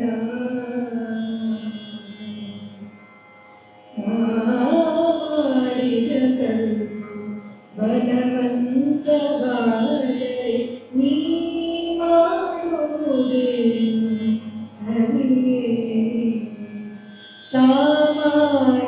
ಸಾಮಾನ್ಯವಲ್ಲವಿದು ಬ್ರಹ್ಮ ಬರೆದ ಬರಹ ನೇಮದಿಂದಲೇ ಎನ್ನ ಕಡೆಯಲ್ಲಿ ಬರೆದುದಕ್ಕೆ ನಾ